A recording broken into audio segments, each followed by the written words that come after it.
Odyssey app. Download it today to listen to us live or on demand. And by Edmore Sawgrass Buick GMC. No matter where you lease your vehicle, bring it to Edmore Sawgrass Buick GMC, your lease return headquarters. It's all a part of being backed by Morse. Click EdmoreSawgrassBuickGMC.com, a proud partner of the Miami Dolphins. All right, let's get to this thing, ladies and gentlemen. It is game day, uncensored here, 560 WQAM, as we got you here for the next 4 hours, getting you ready for a little Dolphins Commanders preseason action. Tobin here with you. Got some new tag team partners in for today's show. Alex Dono, what's going on, Dono? Tobin, I'm just excited that if I'm going to be doing preseason pregame with you, and I love preseason football, by the way, that I get to do it before the game when we expect most of the starters to play. The healthy Miami Dolphins starters, Mike McDaniel indicated, are going to be on the field today. Last week, I should say, was a bit of an adventure with the backup quarterbacks, although the Dolphins did win for what that's worth in preseason. This time around, we hope to see something from Tua and company. Me too, man. Listen, hopefully Tua is going to get a little action. Danny Garcia is producing for us today. Appreciate you, Danny, as we will take you here up until 7 o'clock. Lots to dive into as we roll on to this training camp week. But as you mentioned, Dono, Coach McDaniel saying that, the stars will play. He does it in his McDaniel way, little squirrely, so I don't quite know if Tua is going to play. It feels like he should get a little serious. If the QB is out there, Dono, and he's saying, hey, I want some reps. I want a little bit of action. You gotta wet Tua's whistle a little bit, do you not? Like if the QB1 wants to go out there, try out this new, leaner, mobile body, you got to do it for him. I agree. You'd agree, yes? And I think this is the time to do it. Second preseason game is the new third preseason game. What that used to be, the way the Dolphins have handled it anyway, is more of the dress rehearsal. So you'll probably see, more action from starters this time around than you will next week. And like you hinted at, Tobin, Tua said this week he wants to play. And if Tua wants to go and he's all excited, he's got his new contract, he's fired up, let the guy go out there and get a few reps tonight. Yeah, I think so too. Like there's like a few guys who I would say no way to, like the Teron Armsteads of the world or the Jalen Ramseys of the world. They don't need this nonsense. But Tua's got some new receivers. He's got some offense that he wants to bring together. Let him run out there and let's see what he's got to do and see if these, give a little bit of a looky-loo to maybe the backups. Maybe it'll inspire him a little bit, Dono, so they don't go out there and see them. Although last week, I will say, for a week 1 preseason game, at least for the first half, pretty entertaining. Weird game. Second half, I would have given anything to spend any other part of my life watching that second half of football that we watched last week. It was god-awful. Well, I call this the yearly preseason weird hangover effect, where you get so excited for football to come back where you're like, I don't care if it's preseason. I'm pumped. I'm going to watch this entire game start to finish. And then, usually by the time you get to that second half of the first preseason game, you realize this is sloppy. There's players out there whose names I shouldn't even memorize because a lot of these guys won't be on the team in a couple of weeks. And, the honeymoon of it kind of wears off a little bit. But again, to me, this second preseason game, it's going to be more of an indicator of what this team is going to look like this season. Not to mention, it's not just about getting those little hints of regular season flavor, which we're going to have sprinkled in today, but it's also a better idea. And I know throughout this episode, we're going to, talk about some of the position battles, guys on the fringe of making the roster, but it gets incredibly more important for those guys, for the guys who've been on the team the past couple of years, like the Salvon Ahmeds and the Eric Ezukanmas of the world. Are they going to be able to keep jobs on the 53-man roster? We get closer to settling some of those debates in a game like this. Yeah, no doubt. Like it's one of these things where, I guess it's a good problem to have. You'd rather feel like, oh man, you feel like you're going to end up cutting good players than opposed to, hey, we need to fill this on up. So I suppose in a way that is a good problem for the Miami Dolphins.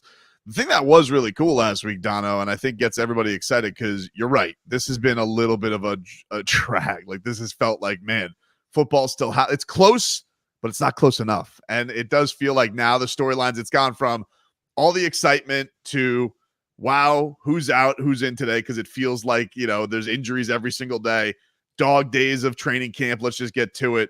So I think it's like a good balance today of like, let's blend some of the youth to what this football team will actually look like this year. Because it's a team that has a ton of expectations, man. This is not a small potatoes year coming up for the Miami Dolphins. A lot on the line.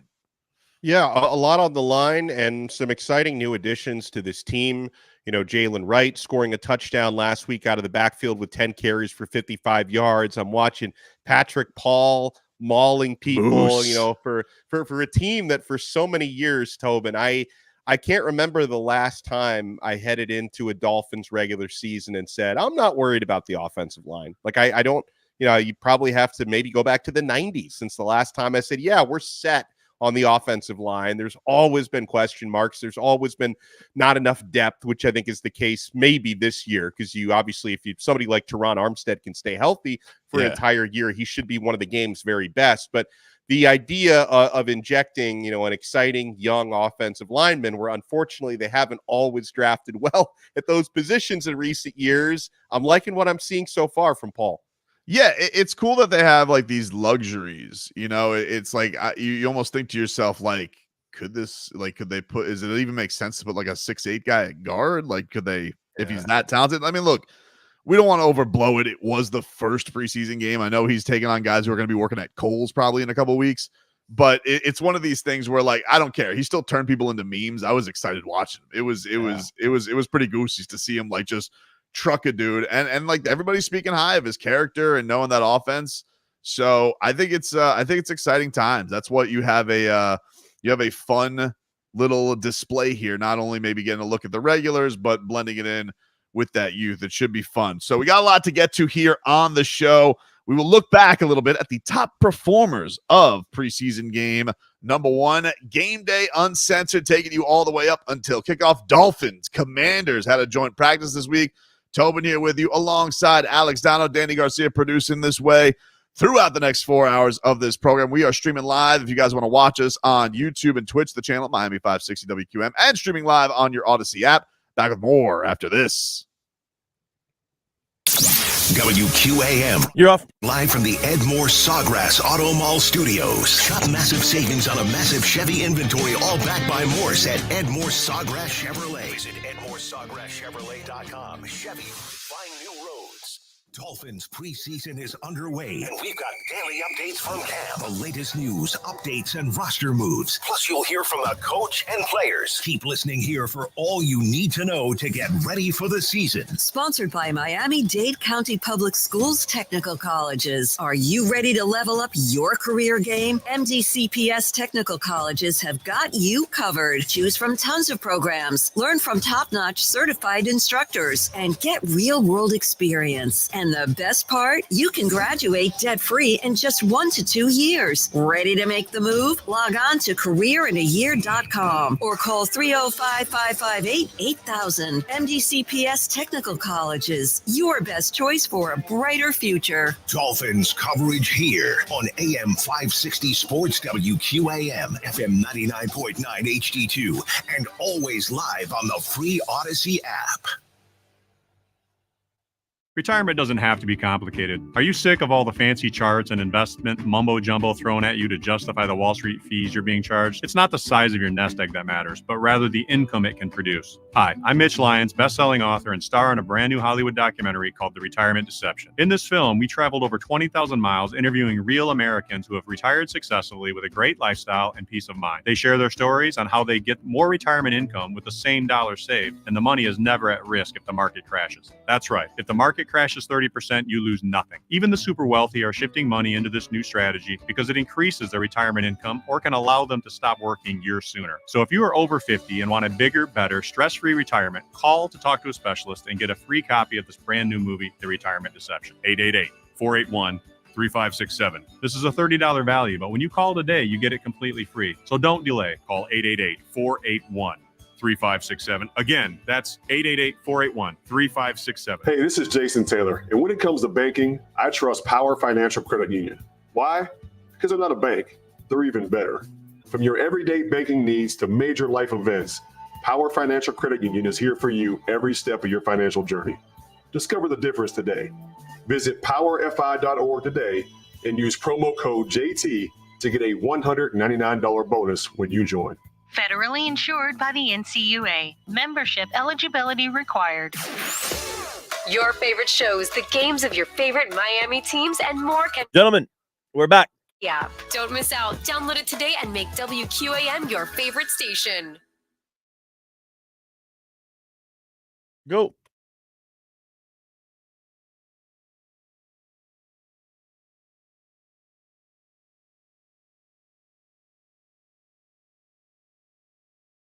All right, welcome back, everybody. It is game day, uncensored here, 560 WQAM, as we take you up until Dolphins and Commanders preseason game number 2, as Dolphins getting right, and we will probably see a little bit of Jaylen Wright this week. Last week in preseason game number 1, they got a squeaker. They squeaked one out against the Falcons, Dono. They were able to get everything in the fold and pull off a win, which is always nice. I mean, nobody, is too crazy about the results, and the toes were in, so that was the toes weren't in, so that was a nice one to take away. But from preseason game number 1, Dono, who was the player that you were most impressed with, as most of the rookie class really balled out? For me, it was Wright. Wright and Patrick Paul being right there at number 2 for me. And I guess maybe the fact that I've covered Mario Cristobal for the past 3 years has made me appreciate offensive line play a little bit more. I always love to see the bully ball up front. And not a rookie, but it was nice to see Jason Sanders hit a 58-yarder. Because usually that's the type of kid you line up for. You're thinking, okay, 58-yarder, that's probably just a little preseason practice shot that's not going to go in. So that was certainly nice to see. We know the guy has a leg, just hopefully the consistency stays so far this year. So basically anybody who was not a backup quarterback last week made me pretty satisfied watching them. Yeah, it was. I agree with that. That was even Jeff Wilson in the time that he had got did some impressive things, but the passing game left a ton to be desired. But yeah, man, I thought it was a great performance all around. I can't remember walking away from a preseason game and thinking to themselves, man, every rookie that got a little time felt like they flashed at some points. And again, like, yeah, I'm trying to do this with reasonable response, because I know that the Falcons aren't bringing their A game, but they are playing their top 10 drafted quarterbacks. So you got to expect that the defense, if they're able to go out there and make plays, that there's going to be some things that you could take away with that. But from, Patrick McMorris, who we really haven't heard much about throughout camp, one of the guys in the rookie class who had not exactly like been blowing the hair off reporters, he, led the team in tackles. He was really everywhere making plays for this team. So it was kind of cool to see that regard for a guy who had been pretty quiet throughout the entirety of training camp. He has this great moment to go out and flash. Storm Duck, who, just the greatest name. I don't know how Oregon let him slip away, but Storm Duck is out there, and you're seeing him in coverage. And the likes of Malik Washington, they're kind of throwing those gimmick plays for him that we're seeing a little bit with Jonnu Smith. So every single one of these guys going out and having the day that they did. And then on top of it, you realize, man, we didn't even get to see Chop Robinson. We did not even get to see the lead show pony out here, because that's what we should all be excited about, is seeing your first Mike McDaniel first round pick ever. And he didn't even get a chance to go out there because he was apparently dealing with some minor injury. So a pretty impressive showing from the young guns.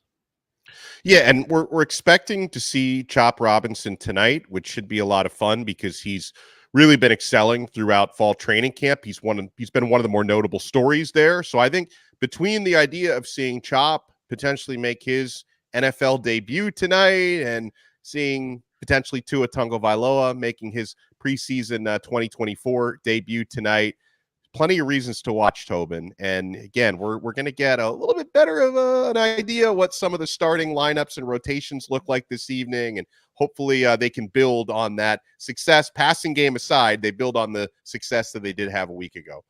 Yeah, absolutely. Like, you go out there and you show this squad, like, hey, maybe, like, there are going to be tough choices. Maybe a Jaylen Wright can contribute a little earlier than normal, and still can Patrick Paul. Patrick Paul is an interesting one because it's like everybody almost drafted him with the idea that he was going to be this project anyway, like this 6'8" moose. You have a franchise left tackle as it is already, so it's got to be kind of a luxury to feel like as a rookie, hey, you're probably not going to play this year anyway. We just want you learn everything you can from Teron Armstead. Like, that's your homework. And then your first action. Like, and he mentioned this, like these guys who are in college, they're not playing, basically since December, most of them, if they even play in a bowl game.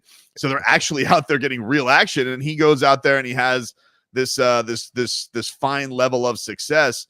That's exciting. That's something that should get the Dolphin fan, pretty juiced up.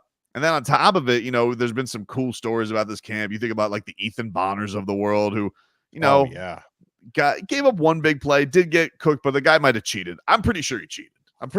Give him a fast pass. Like, this guy's, going out there and Jalen Waddle saying nobody's had a bigger leap from year 1 to 2 than an Ethan Bonner. And so those are the things that I think get you, like when you're trying to dive into preseason game number 1 and 2, these are like the little acorns you're trying to get to be like, all right, who is going to flash? Who's going to give an exciting performance here? And there's, the constant tightrope that Mike McDaniel's going to have to walk into. Like, how much do I have to play some of our, top 2 deep guys without risking injury? Because you need to balance the idea of getting important work in, which is typically the night to do that. You're still a few weeks away from the regular season starting, but not keeping these guys out there too long because you want to be able to build timing and chemistry. It's one of the reasons why I think it's so important for Tua to get a little bit of action tonight. Unfortunately, we're not going to see Odell Beckham Jr. because apparently he and Tua haven't even been able to throw and catch with one another yet. So I guess that timing is going to have to be developed another day. Not that I worry too much about OBJ from that point of view because he's such a veteran. He's been around for so long. We know with him the health is going to be the biggest concern long term, but the idea of the learning curve and building chemistry with quarterbacks, he's been around the block enough times that chemistry is probably going to be built pretty quickly. But to be able to send Tua out there with, not only handing it off to some running backs like Wright that he's not used to handing it off to, but of course actually connecting on a passing game, being also working in a guy like Jonnu Smith into the offense that's another thing I'm going to be looking at tonight. Fingers crossed you get out injury free. Yeah, for sure. And that really, that was one thing with last week. I know that the weather, we're in a time here in South Florida where the weather's kind of crazy and, you have tornadic activity that'll just like run through. Like we were taking a tour this week, Dono, of the Heat Arena. Myself, Leroy, J Fig, and Margo. So like we leave. It had rained for what I venture to guess was like 15 minutes. And you would have thought that we had found the ruined city of Atlantis with how much it was already flooding in downtown Miami. Like thank God we had Leroy's Suburban to get through this. Yeah. Because people are getting left on Biscayne Boulevard because it's already just torrential. So last week you go up there, you're like, damn, like I thought the Dolphins like took pride in their grass and it's looking like hell out there. Like, didn't you see in Hard Knocks when Stephen Ross had the grass farm? Yes. I was like, where's the grass farm? What the hell's going on here? No, I guess even the grass farm must have been violated somehow. Maybe there was like a leaky roof or something. Because you're right. Honestly, Hard Rock Stadium has got to be one of the top 5 venues in the world when it comes to drainage and preparedness for the grass. Because I remember one of the things that they did when they rebuilt what was formerly Sun Life Stadium and all the other 20 names into Hard Rock Stadium was they improved the drainage. So now like you get a torrential downpour there, it cleans up pretty quickly. Yeah, man, it was pretty wild. It was pretty wild to see all of that was going on. But a lot of guys getting banged. You lost Keon Smith to a torn ACL this week, which was unfortunate. One of their guys on depth on their offensive line, and Tanner Connor got pretty banged up. Not all of this was the fault of the grass. I'm just saying, as you mentioned, health. It was a little bit of a bloodbath last week for the guys who are on the bottom side of this roster. So yes, you're absolutely hoping that this is one of those days where things are a little bit cleaner. Jaylen Wright, he really shined for the Miami Dolphins. And I think if you came away excited about anybody, it is adding another, fast, another Jaylen, another talented guy who plays with a little bit more of a physical edge. But here he was after the game, and he was talking about the rookie class shining. We all motivated. We all, have the same objective, to get our respect in this league. We're all working. We're close. They're all great guys, to be around and everything. I just feel like we're all hard workers and, really dedicated to our craft and want to be really good at what we do. So. One of the things that stood out about him, Dono, is not only a guy who has tremendous talent, a little bit of a brashness, a little confidence, almost on the borderline of cockiness for Jaylen Wright, which I'm excited about. This guy looks like he's ready to make his mark right away. I like the chip on the shoulder mentality. You know, it's not easy these days entering the league as a running back, especially when you're joining a team that has a very deep rotation. Like the Dolphins running back room, it's a very 2024 running back room where they don't necessarily have, although at times like Raheem Mostert has shown he can carry a load, but they don't have like a Jonathan Taylor at the top of their depth chart or anything. But what they've consistently had the last couple of years is 3, 4, sometimes 5 guys who can all rotate in and play. So I think you have to come in with a bit of your chip on a shoulder to succeed here.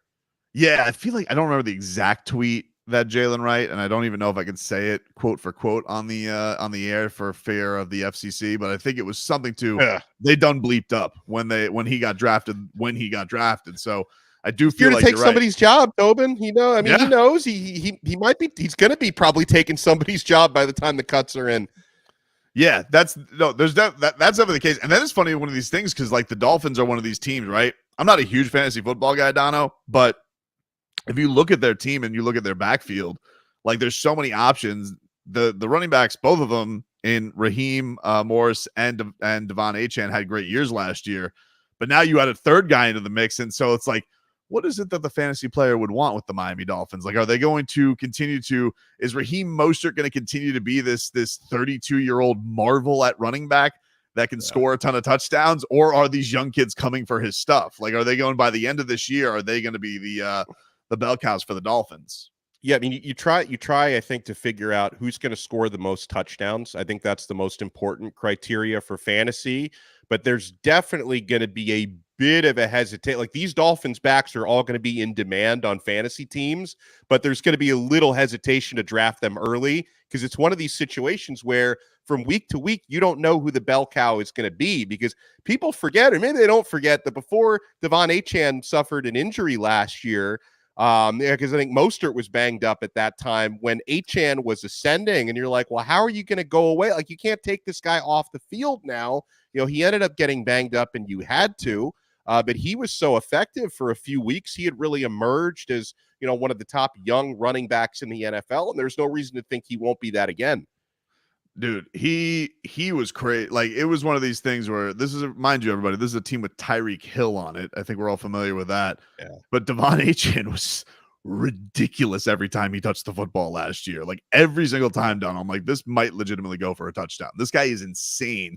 But there are the durability questions. Like when you play that size, and he's not a soft player. Like I do think like he's a guy that is going to put himself in harm's way from time to time. No, he puts on a little bit of muscle, but man, he seemed like if there's anybody that could actually rival Tyreek Hill, is just like get the ball, and this guy could be as explosive as him. It's hard to say that Devon Achane can't be in that class with what he showed his rookie year. He was insane. Well, the thing that I enjoy most about Chris Greer's draft approach since Mike McDaniel came on board, which I appreciate the adaptability, where I think Chris Greer realized I need to give my head coach what he wants in terms of attributes and certain players, but how they fully committed to, we want our offense to be a track team. Now, obviously, you also want, you know, more consistency from the offensive line that'll help you win, you know, more games in December and January. But you already looked, you said, okay, we've already got a couple of the fastest players in the NFL because Tyreek is arguably the fastest. Jalen Waddle is right up there, but they're not going to hesitate. Oh, we have Raheem Mostert now. We also want to add Devon Achane, who at Texas A&M was a bona fide track star, right? Sometimes you'll just say about a football player, this guy has track speed or track level speed. Devon Achane was a legitimate college and high school track star. The guy used to set records on a regular basis. So, you know, you went and got a guy like that to make your offense even faster. And it just becomes, you know, when everybody's healthy and as long as Tua's jersey is being kept somewhat clean, it becomes one of the scariest offenses in the NFL statistically, probably the scariest in the NFL last year, because you can get the football in the hands of 3-4 different players and they're a risk to take it to the house. So it becomes a pick your poison situation. Alec Ingold, the Dolphins fullback, he talked a little bit about the Dolphins rookie running back Jaylen Wright and how he impressed, and says, "Yep, the speed. Once again, we got another one. He is crazy fast, and there's a lot of tendencies that you transition from college to NFL, it's a learning curve. And I think Devon has been a great resource for him, just going through that last year and being able to have that sounding board of like, okay, this is where you can put your eyes. We both played in the SEC last year. They can have those conversations. So being able to have those conversations, I think those two are really clicking. I think you see it when he's out there playing fast. Like, he obviously did a great job being able to run daylight. He had that whole like catch, turn around, cross the field. Like that normally doesn't happen in the NFL, but he has that speed and that talent. So it's been cool to see him develop really quick. Yeah, that's and hopefully one of these things that's going to be impressive for him. It's one of those things, Donald, like I got to feel like if you are, Jeff Wilson or if you are Savon Ahmed and you saw that performance by him, not that a fourth round pick was going to get cut anyway, especially when they traded him to get, but you had to already be thinking, man, I better ball out in these couple of games if I want to solidify my place on this roster. Yeah, and I know Ahmed is the one that people really put a spotlight on, and it's if he does end up getting released, or if Wilson were to end up getting released, it's weird to see the Miami Dolphins now in this position where their roster cuts, because you're going to have to make some tough decisions to get down to 53 men. Their roster cuts are going to be some of the most sought after in the NFL. That when teams are looking to add players before the season starts, you're going to be saying, I can't believe this guy's available, is what some of the reactions are going to be. Because no matter what, you're going to have to say goodbye to a really talented running back. And, Wilson is the more proven guy here. And then he goes back to McDaniel's time in San Francisco. So you have that previous relationship. But there's times with Ahmed where you've just felt like, this guy's just like one more opportunity away from being more of a consistent breakout guy. He's had some really good games. I love his versatility, being able to catch passes out of the backfield as well. That's a really dangerous skill set, which has a lot of value in this Mike McDaniel offense. So you're right. Jaylen Wright is going to be safe because you didn't just trade up to draft him in the fourth round to not even give him a full training. He's going to get at least a year in a Dolphins uniform to show what he can do. So you're going to have to make a tough decision to keep this guy on the roster. Speaking of tough decisions, the QB2 battle is one we got to get into because, wow, they were unimpressive this past week. And so much so that people are hearkening for an old familiar name. We'll tell you a little bit about that coming on up. Gameday Uncensored rolls on 560 WQAM. Back after this. You're off. Kane season. Keep it on AM 560 Sports. Donald, I want to come to your house and play the grand piano. As we partner with CBS Ford to bring you the latest storm information. Hurricane coverage on WQAM comes from the Paul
price. We've got an A+ rating. 1 minute, 1 minuto. AM Lexus has a 4.8 Google rating with over 19,000 reviews. Don't miss your opportunity to score even more.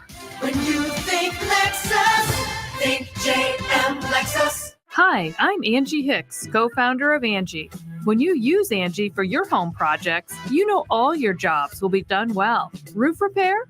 Done well. Kitchen sink install? Done well. Deck upgrades? Done well. Electrical upgrade? Done well. Angie's been connecting homeowners with skilled pros for nearly 30 years, so we know the difference between done and done well. Hire high-quality, certified pros at Angie.com. We've made it easy to listen to WQAM. Just download the free Odyssey app to listen to all of our shows live or on demand. Plus, there's the cool rewind feature where you can listen to any part of any show you might have missed anytime. Get it now and make WQAM your favorite station. Now, let's get back to Game Day Uncensored on AM 560 Sports, WQAM, FM 99.9 HD2, and always live on the free Odyssey app. Game Day Uncensored is sponsored by Southern Lexus Dealers. Find your summer getaway at the Lexus Golden Opportunity Sales Event. Get offers on select models through September 3rd. Also sponsored by the free Odyssey app. Download it today to listen to us live or on demand. And by Edmore Sawgrass Cadillac. When it comes to returning your lease, Ed Morse has your back. Ed Morse Sawgrass Cadillac is your lease return headquarters. Click edmoresawgrasscadillac.com. Ed Morse is a proud partner of the Miami Dolphins. Welcome back, everybody. It is Game Day Uncensored here, 560 WQAM. Tobin here with you alongside Alex Dono, Danny Garcia producing us all the way up until 7 o'clock. And we have a Dolphins Commanders preseason game number 2. They had a joint practice this week. Mike McDaniel, reminiscing down memory lane a lot this week with his boy Dan Quinn, of course. They had some time together in Atlanta, when Mike McDaniel was going through some personal stuff as well. And now he has found himself all the way back to head coach of the Miami Dolphins. So a really cool story that we can hear a little bit more on later on in today's program. But let's get to our keys to the game, brought to you by Ed Morse. Ed Morse Sawgrass Chevrolet. Ed Morse Sawgrass Chevrolet is your lease return headquarters. Click EdMorseSawgrassChevrolet.com and see how you're backed by Morse when it comes to returning your lease.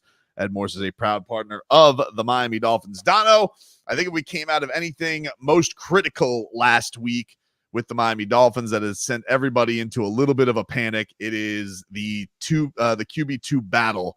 Both quarterbacks, Skylar Thompson and Mike White, woefully unimpressive. And I think we have found ourselves so much so that we have articles and guilty talk show segments actually kicking around the tires of bringing back Ryan Tannehill, who, spent many a year down here with the Miami Dolphins trying to figure out if he was good or not.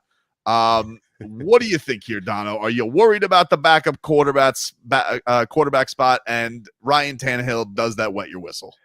I am worried about the backup quarterback spot, and I say this emphasizing that I'm trying not to overreact to one preseason game. Like, I'm not going to say that last week is the primary reason or the only reason why, oh my gosh, now I'm worried about the backup quarterback spot. Because as a general rule for me, when you're a team like the Miami Dolphins, who is right there on the cusp of contending for Super Bowls, at least you should be, right? That should be I know they haven't won a playoff game in 24 years, but this team should be someone who's in that conversation to contend for Super Bowls. And, you do have a quarterback who last season did great, but has shown at times he's going to miss some time. And it's, a reality of today's NFL, especially. And I think you need to have a veteran backup quarterback who's got relevant starting experience. And yeah, Mike White, I know the Jet fans love him, and he had some flashes there, and he's a South Florida kid, but you have to say, like, Mike White doesn't have consistent starters experience. Skylar Thompson obviously doesn't have consistent starters experience. And Tobin, this has bit the Dolphins in the butt before. In those years prior to last year when Tua did have injury troubles, no matter which backup quarterback they had, I thought pretty highly of Teddy Bridgewater, but he didn't do well down here. Jacoby Brissett will look terrible when he had to come in and play for Tua. Like, backup quarterback has cost the Dolphins unnecessary losses in recent years. So I think you need to have someone who's got reliable starters experience, knowing if you did have to turn to that backup in the playoffs, you're probably not going to go anywhere or go very far. But when you need to win a couple of spot starts and just babysit the offense in a couple of regular season games, I would like to put that in a more reliable pair of shoulders than Skylar Thompson or Mike White. I just would. So you would want those shoulders to be Ryan Tannehill's shoulders, those old familiar shoulders, like that really would make you feel more comfortable than these guys? I would feel so much more comfortable with Ryan Tannehill in this position of a break glass in case of emergency than the position where we covered Ryan Tannehill for 7 years as the guy we were trying to convince ourselves was a franchise quarterback. Ryan Tannehill as my grizzled veteran backup. Tobin, I can live with that. Now, Is he grizzled? He's grizzled. He's grizzled Absolutely. at this point? I don't think I'm ready for Absolutely. him to be grizzled. The guy's in his mid-30s. I think he's like 35, 36 years old now. And it's like it's obvious like he's no longer, and he's not far removed from it, but he's no longer like a viable NFL starter. But I like the idea of having a mid to late 30s with, you know, double digit. He's probably got close more than 100 NFL starts, I would think, by this point. I would feel more comfortable with an option like that. Now, the reservation that I would have about Tannehill is I don't think he's a perfect fit for this offense, because when you're relying on a lot of quick strikes and accurate short passes and timing, I don't know if Tannehill checks off that box. So that's the reservation that I have. But as far as the characteristics of the experience, that's why I would be intrigued. And Tobin, I don't think Tannehill is a big solution, but I think it's definitely an upgrade at backup over either of the guys you have right now. I mean, look, it's hard not to be an upgrade over backup the way these two guys have looked, and I'm with you. I've not been very impressed with Mike White, and quite frankly, I would say after Mike White, whenever his Dolphins career comes to an end, respectfully, I think we should do the local hometown kid. We should probably put that on ice for a little bit, because we've now touched Broward, Dade, and Palm Beach, the last three backup quarterbacks with Brissett, Teddy Bridgewater, and now Mike White. Perhaps we should keep the hometown, the homecoming king. We should maybe go another route.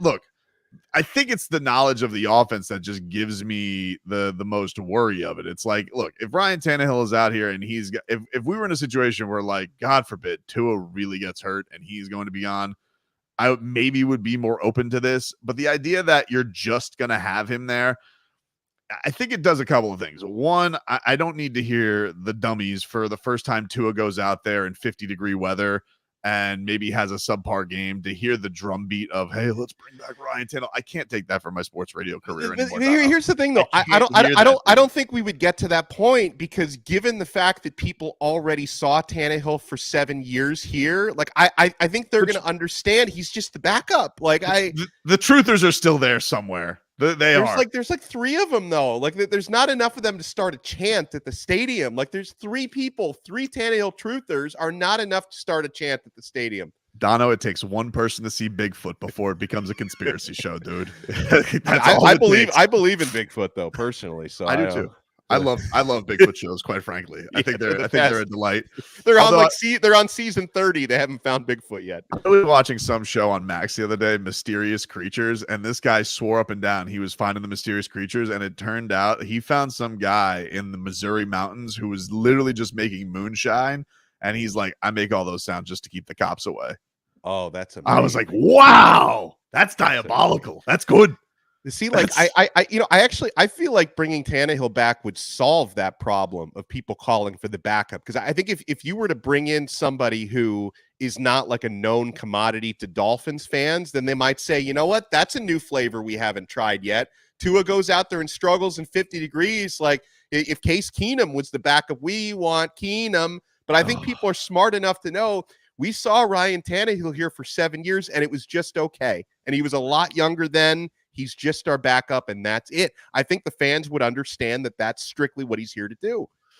This was Mike White. This was his thoughts last week on his performance. Here was the Dolphins. He got into the second half. Essentially QB2 last week was Skylar Thompson. He got the start.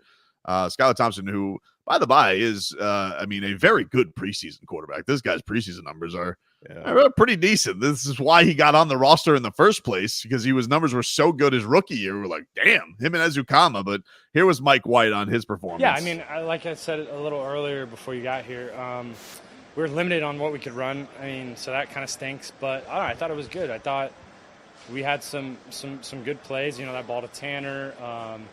We had that crazy reverse screen that Jaylen did. That was awesome. I thought I was going to have to block for a second. I got kind of dicey. No, but I mean, and then there were some other things that I thought, like we had a couple of drops, which happens, and you got a next play mentality. And I thought I did that, and I want to continue to work on that and continue to be a leader, because whenever, God forbid, something happens and it's my time to go in, that's what you want. You want a calming presence in there. You don't want guys frantic because the other guy's coming in. So I thought it was a good op to work on that, and that was my goal going into it. Yeah, it was basically Mike White's assessment was I was trying to be a calming presence because I was stuck out there with a bunch of guys who are no good. Yeah. Well, I love how like he thought he did really well, but like you could literally count his completions on one hand. Like he went 4 for 14. But I will, one of the things though, when I'm listening to him talk, fair point, I will grant him the idea that you're not really running the playbook. Like you're not showing people anything. And I think the Dolphins offense, more than most, like this is one of the things that makes the Dolphins offense different from like a Dan Campbell offense, is there's a lot of bells and whistles in the Dolphins offense. And you're not showing anybody those bells and whistles in the first preseason game. Right. So, when you just talk, go ahead. No, I'm just saying, like, it's not only that, but, look, Tua's made a point of this. Like when the play calls are long. Like Mike McDaniel, remember the first year of Mike McDaniel's office, how many illegal formations there were, how many, just procedure penalties they were because of how much it took these guys to get going. I think it is an interesting thing because the national narrative somewhat has become, whatever side, but they feel like Tua is somewhat of a system quarterback, which has been given a negative connotation, but he's this system's quarterback. And this system is not exactly like you're running just basic arithmetic. Like you got a little bit of an advanced math class here that Tua has, got to execute. And it's not as easy for the other guys to go out there and wing it. Everybody thinks, just Tyreek Hill's down there somewhere, but it's been shown like just to kind of operate in a scope of things, it's not always the easiest with what Mike McDaniel is having these guys try to execute. Yeah, and even though like at times like I've been a little critical of Tua in the past, I'm not just someone who's going to say every quarterback that comes through here is the next Dan Marino. Like I've been critical at times, but I'm glad he got the extension, and I'm glad that they're committing long term, because Mike McDaniel has put so much schematic energy in the past few years into crafting an offense that fits Tua perfectly, and one that Tua runs at such a high level. I'm not going to say it's perfect, because if it was perfect, you would have won a playoff game by now. But right. I feel like this offense has been made in Tua's image and vice versa. He's so good at running it. And I will say that kind of brings me full circle to, even though I'm probably more supportive than most to the idea of bringing Ryan Tannehill back here to be a backup. I think I'm getting killed in the live chat right now, which whatever. But if I go back to my reservation, I do feel that ideally your backup quarterback would be someone who's got similar characteristics to your starter. Doesn't have to be a lefty, but you find someone who's got similar characteristics with quick release and accuracy. But then the problem is, I'm not sure who that is. Right. I've seen some people say maybe it's Case Keenum would be the guy that would closely resemble that, but it's not like there's a whole lot of free agent veteran quarterbacks out there right now that you'd say, his game is very similar to Tua's. But I do think that's an ideal attribute in a backup quarterback, is someone you could plug and play who has similar characteristics to your starter. And I don't feel like your current backups have that. And, Ryan Tannehill probably doesn't have that either. It just brings me back to Mike McDaniel's long play calls. And do you remember when it was a year where a thing, because, the Tannehill arc, those were the years, Dono, of sports radio, where we had to talk about how Tannehill's two calls were go and go. It was either right. Go. Was that with Philbin, I think? I don't remember. Who cares at this point? Yeah. I mean, it's all a blur at this point. But I just remember thinking of this. They're going to have to figure out that if it comes to Mike McDaniels. Yeah. What is a shorter code word we could use, Mike? What do you think? Yeah. What do you think? And then Mike McDaniel, who's not short on words, like he's going to have to really crunch down if he wants to make something happen there. But look, I get why it's a story. He was a Dolphin. He was a former first round pick they took since Marino at quarterback. I get it. I'm not saying the guy doesn't have credentials. But I just think it's the easiest thing to do is just say, hey, he's better than Mike White and Skylar Thompson. He's got more credentials. Yeah, it's not hard when you look at their credentials. I think the way that I would lean, though, like my opinion, Dono, is I think we're going to come out of this preseason.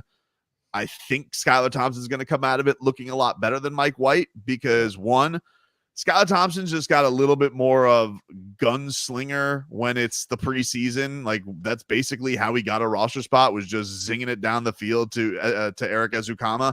So I feel like in chaos, he just seems like a guy who just performs a little bit better than Mike White does. Mike White very clearly wants things to be operated a little bit cleaner. So my best, I would say Mike White, these practices have seemed pretty normal. There was a little bit of a hint. I wasn't at practice this week, Dono, but it sounded like maybe there was a little bit more of a gear towards Skylar and then, lit a fire under Mike White a little bit more. I think we're going to come out of this with QB2 being Skylar Thompson, just because I've seen him in the preseason. The guy seems like he can flourish basically with a bag of donuts. He can put something up. And Mike White, as I hear him talk, I'm like, yeah, he seems like a guy who needs the prep, everything to kind of be a little bit more perfect. And I don't necessarily know if those are the great qualities for the backup in this system. I don't know. Well, it seemed like Skylar has been groomed for a couple of years to this moment. Was it 2 years ago when they knew that if they released him, they couldn't keep him on? They would have lost him because they couldn't hold him on the practice squad. So they just decided, we got to keep 3 quarterbacks because we don't want to lose Skylar. And to me, you don't make that sort of investment in a player when it's becoming less and less common these days to keep 3 quarterbacks on a roster. You don't make that sort of an investment if you don't feel like this guy is going to be our number 2 someday. And, he did, I go back to 2 years ago. He actually played pretty well in that playoff loss to Buffalo. He, kept the game competitive. It would have gone better for Miami if Tua had been available to play in that game. But I thought Skylar did okay. He did okay at times that season. I like his mobility. I like his ability to improvise. I want to see more consistency and more polish. And that's something to me that comes with experience. And it's hard to get that experience when you're a career backup versus someone who's on the tail end, who's got almost or more than probably a decade of starting experience. Yeah, I brought it back to Tannehill. No, I understand, but and what was it? It felt like in the first half of that season, what were there 3 games that Mike White got into because they were just such blowouts for the Dolphins? Yeah. Not many times do you get to pull the Canes move where the freshman QB gets to come in a FAMU game and get some time. So, right. Mike White did get a couple of moments last year. We had the Broward hookup with him and Robbie Chosen at one point last year, but I don't know. I get people's concerns. I think that, look, ultimately, if either of these guys do have to end up being the quarterback, then I would be more because Tua got seriously hurt. I think I would hear this out a lot more because then you have to talk about, hey, you have all this money invested into a system.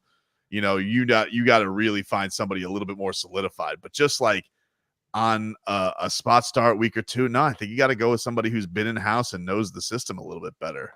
But let me tell you something. If these guys go and stink up the joint today, those chants are not going to get any lower. They might, right. Listen. I want to hear a Tannehill chant tonight. Can we get that? Like the a la Chad Henne getting Kyle Orton chants at himself one time during a scrimmage. Yeah, man, we've been through some bad quarterbacking here in history. Woof.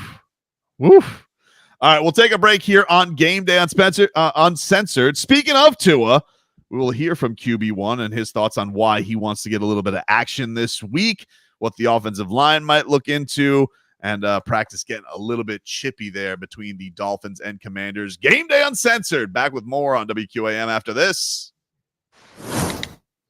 QAM on the You're off. text line at 305. You guys remember a game against Detroit a long time ago?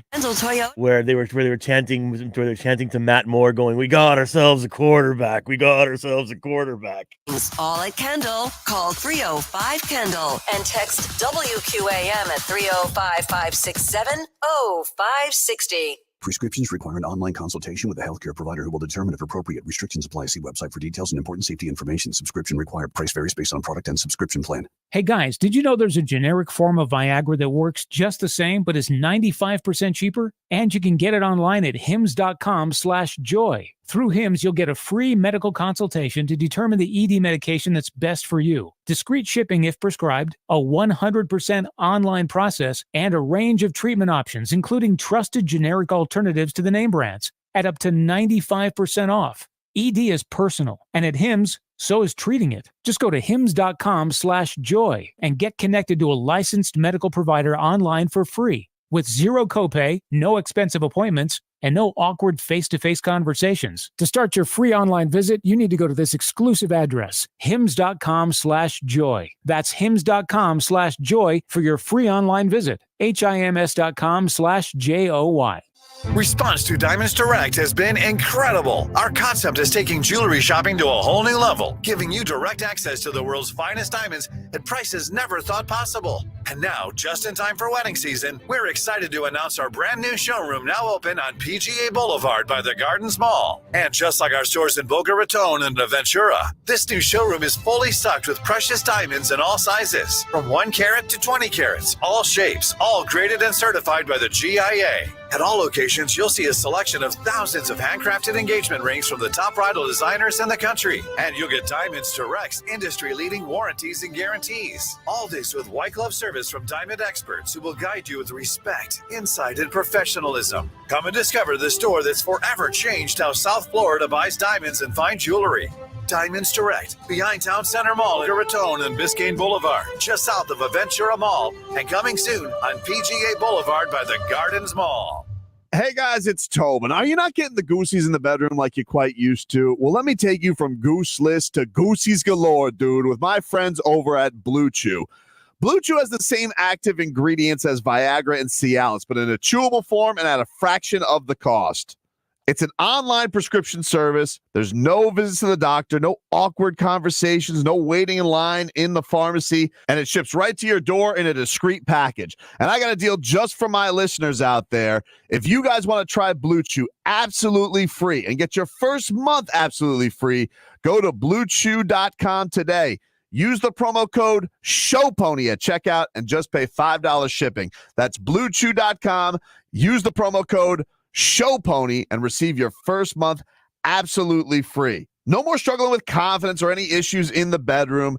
Use Blue Chew today. Go to BlueChew.com and use my promo code SHOWPONY, and you're getting your first month for free at BlueChew.com. Why choose a Sleep Number smart bed?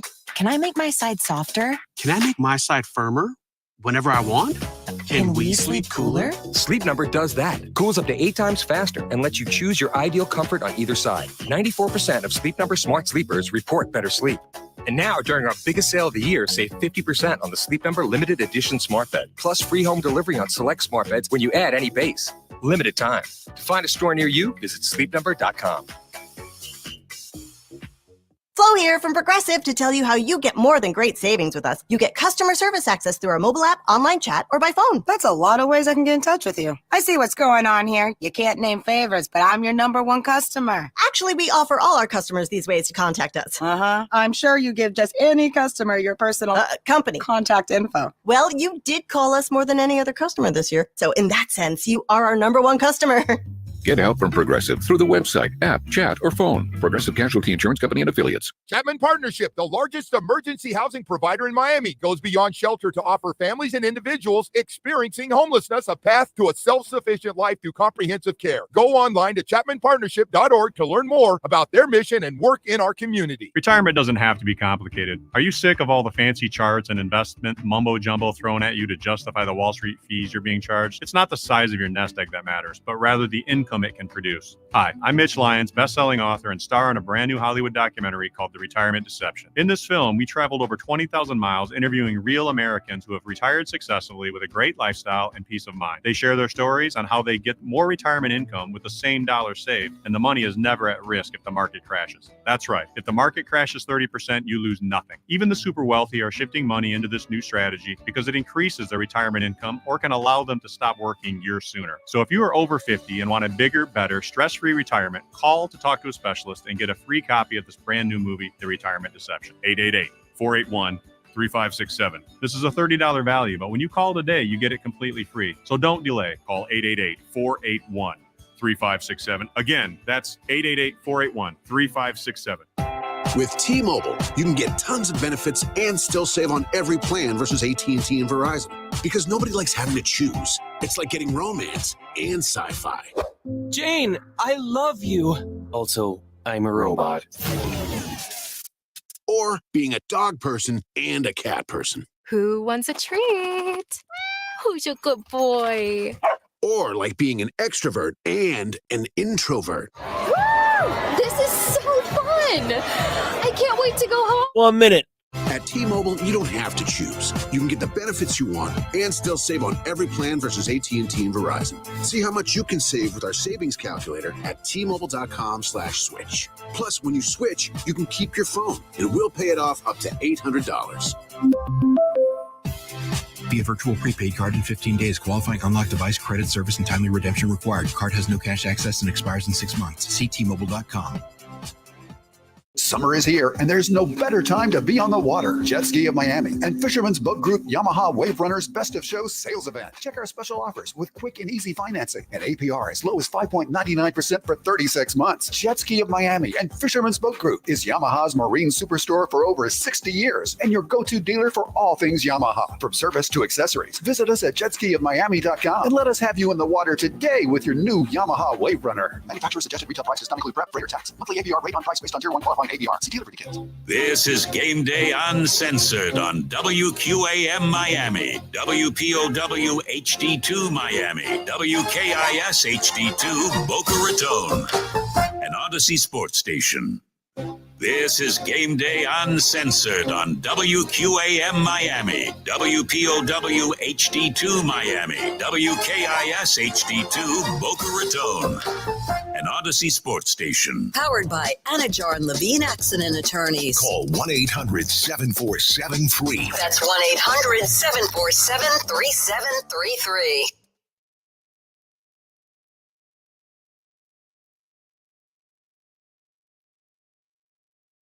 Let's go. All right, welcome back. Game Day Uncensored here with you, 560 WQAM, as we take you up until kickoff. We got a 7 o'clock one from Hard Rock Stadium. Shout out to everybody on their way down. They're getting a little preseason tailgate action in as the Dolphins and Commanders getting set for this one with a one joint practice week. They did not do two, just one. But the Dolphins, of course, looking to tune things up.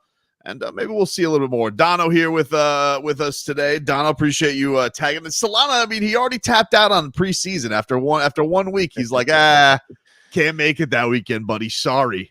Oh, he's Solana. He's brittle. He might have injured something getting out of bed, or he might have gone on like a weekend trip. And every time he flies on a plane, he gets sick. I mean, Tobin, I've got COVID and I'm here. Like I am unwell today. But somebody tells me, Dono, we'd like you to talk about the Miami Dolphins for 4 hours. Sign me up. I'll skip my nap for that.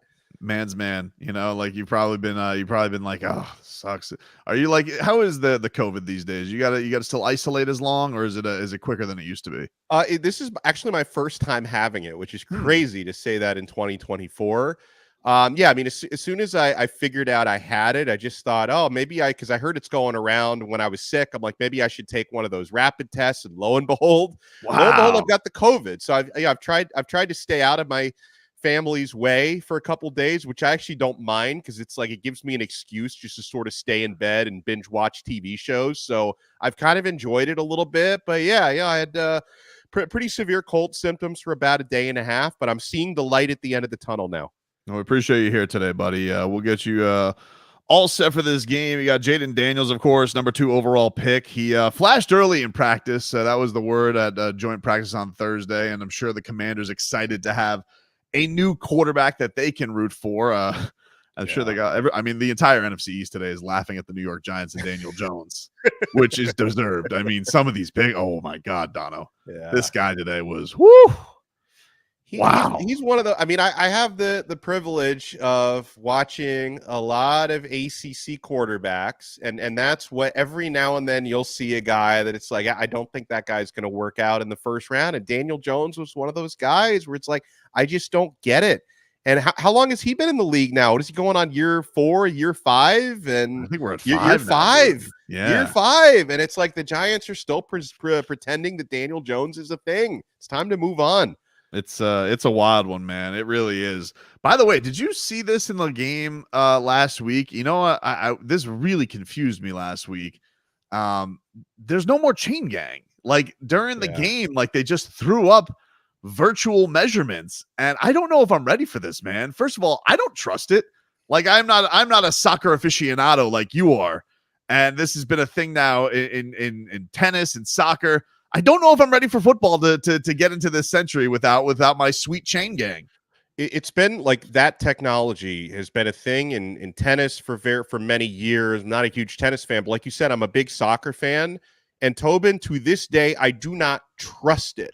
Because every time, like you're watching a soccer game and a goal that your team scored gets called back because they say like he's a fingertip offsides or like one toe offsides. And then, we'll prove it to you, blokes. Let's show you the old, let's show you the replay on technology. And they show you this little graphic that looks like it was made by AI where it's like, oh yeah, you see on the graphic, his animated toe is offsides compared. It's like, how do I know the graphic is legit? Like you might have just made that up to show me, it was offsides. Like I don't trust it. You know what I do trust? I trust the chain gang. I trust the fact that set of sticks that they bring out there is exactly 10 yards. That's what I trust. I know that old timer, Danny. I know that old timer is going to give me whatever. He's like, I know it's some 70-year-old who's got to like eyeball it, and spots are messed up all the time. But at least there's no bigger thrill than when that chain goes out and that nose either makes it or it's short. I'm like, the chain wants what it wants. Like I can't dispute it. And I'm watching like Beaucamper and Goldstein, and Goldstein's like, hey, yeah, we're gonna go to virtual measurement here, and I'm like, excuse me, and just poof. And I know an old school guy like Beaucamper had to hate its guts. And by the way, it didn't work. Like immediately, I mean, it wasn't the same thing they got challenged for because Skylar Thompson stepped out of bounds. But immediately it got challenged and overturned. Yeah, hated that last week, dude. Ridiculous. If I have to see that again this week, and here's the other thing: if you're gonna go to virtual technology, can you make it look a little bit better than like, I don't know, an old school and Nintendo Entertainment System football game? Like that's the best that they got for this. Does it make the game faster? I mean, I guess it does. I don't know. You don't have the refs like walking out there with the chick. Because like the only argument I could see for this is you're going to make the games move slightly faster because you don't have them walking out the chains anymore. It's I was not a fan of it, so I mean maybe I'll get used to it by the time the season goes, but I doubt it. I missed it. It'll take years to get used to that in reality. Tua is hopeful. This was him earlier in the week. QB1 says that he does want to get in a little bit of preseason action. This was Uno earlier in the week with reporters. I hope so. It's always good for any of us, whether you're a vet or whether you're new, to get some reps, get back into the pregame routine, get back into the feel of what it feels like to prepare, getting ready for a game, all of that. Get into game-like situations, getting hit, hopefully not, but you never know when you're out there. And so sort of the mental gymnastics of that as you prepare going into a game. Definitely hopeful not. Yeah. But I do think there is something to the element of like last year we talked about Tua and the jiu-jitsu, and he had to learn how to fall and get himself protected. Now we got Slim Tua. We got mobile. Everybody's saying he's going to be mobile, or maybe mobile strong. They're saying nimble is the word. You got to try out the armor, Donna, when the bullets are really flying. Like if he get because he hasn't actually been able to get hit in any practice. No one's allowed to touch him. So I do think there's something to not only just getting on the receivers and, who knows who's going to play. I mean, Waddle's been banged up. I wouldn't play Tyreek Hill. Odell, I don't even know if he can run. So it's not so much the chemistry I want from Tua. It's just, he mentioned this, he's a reps guy. Get him out there, play a little, let him, get his routine together, get his mind right for football, which is still 3 weeks away. a series 2, that's all I'm asking for, but I think he should play a little bit. I think he should play a little bit as well. I don't think he's like the only guys in recent years you would say that, hey, don't even let them play a rep would be, Tom Brady when he was getting into his 40s, Aaron Rodgers in Green Bay when he was getting towards his 40s. It's like you don't need to see anything. Brett Favre late in his career, like you don't need to see anything from these guys preseason. All due respect to Tua, I think it's still important for him to get a couple of reps. I'm not saying you play him for a half. I'm not saying you play him for the entire game, but play him for a couple of series and hope you can put at least one drive together. Because I think it's not only important for him to get his feet wet a little bit during the preseason, but to build some of that timing. I thought Tua outlined it well. It gives you an opportunity to sort of get your mind out of preseason mode to prepare as if you're going to play an entire game, even though you won't. But the one part of that soundbite that scared me a little bit was when he was like, and go out there and get hit. And then he kind of caught himself. He's like, well, hopefully not get hit. It's like, yeah, Tua, nobody wants to see you get hit tonight. But at the same time, it's part of football. Like he may, take a couple of minor bumps here this evening. Hopefully nothing that would put him in harm's way. But that's part of the game he needs to be ready for. Yeah, it definitely does. And I think the thing that's interesting with this whole like losing the weight and being at the place that he's ideally comfortable at, I'm not so worried about whether Tua 20 pounds heavier gets thrown around like a rag doll or not. Like Tua is not the biggest quarterback in the world, whether he's a little bit lighter or he does put on, the beefy weight like he had last year.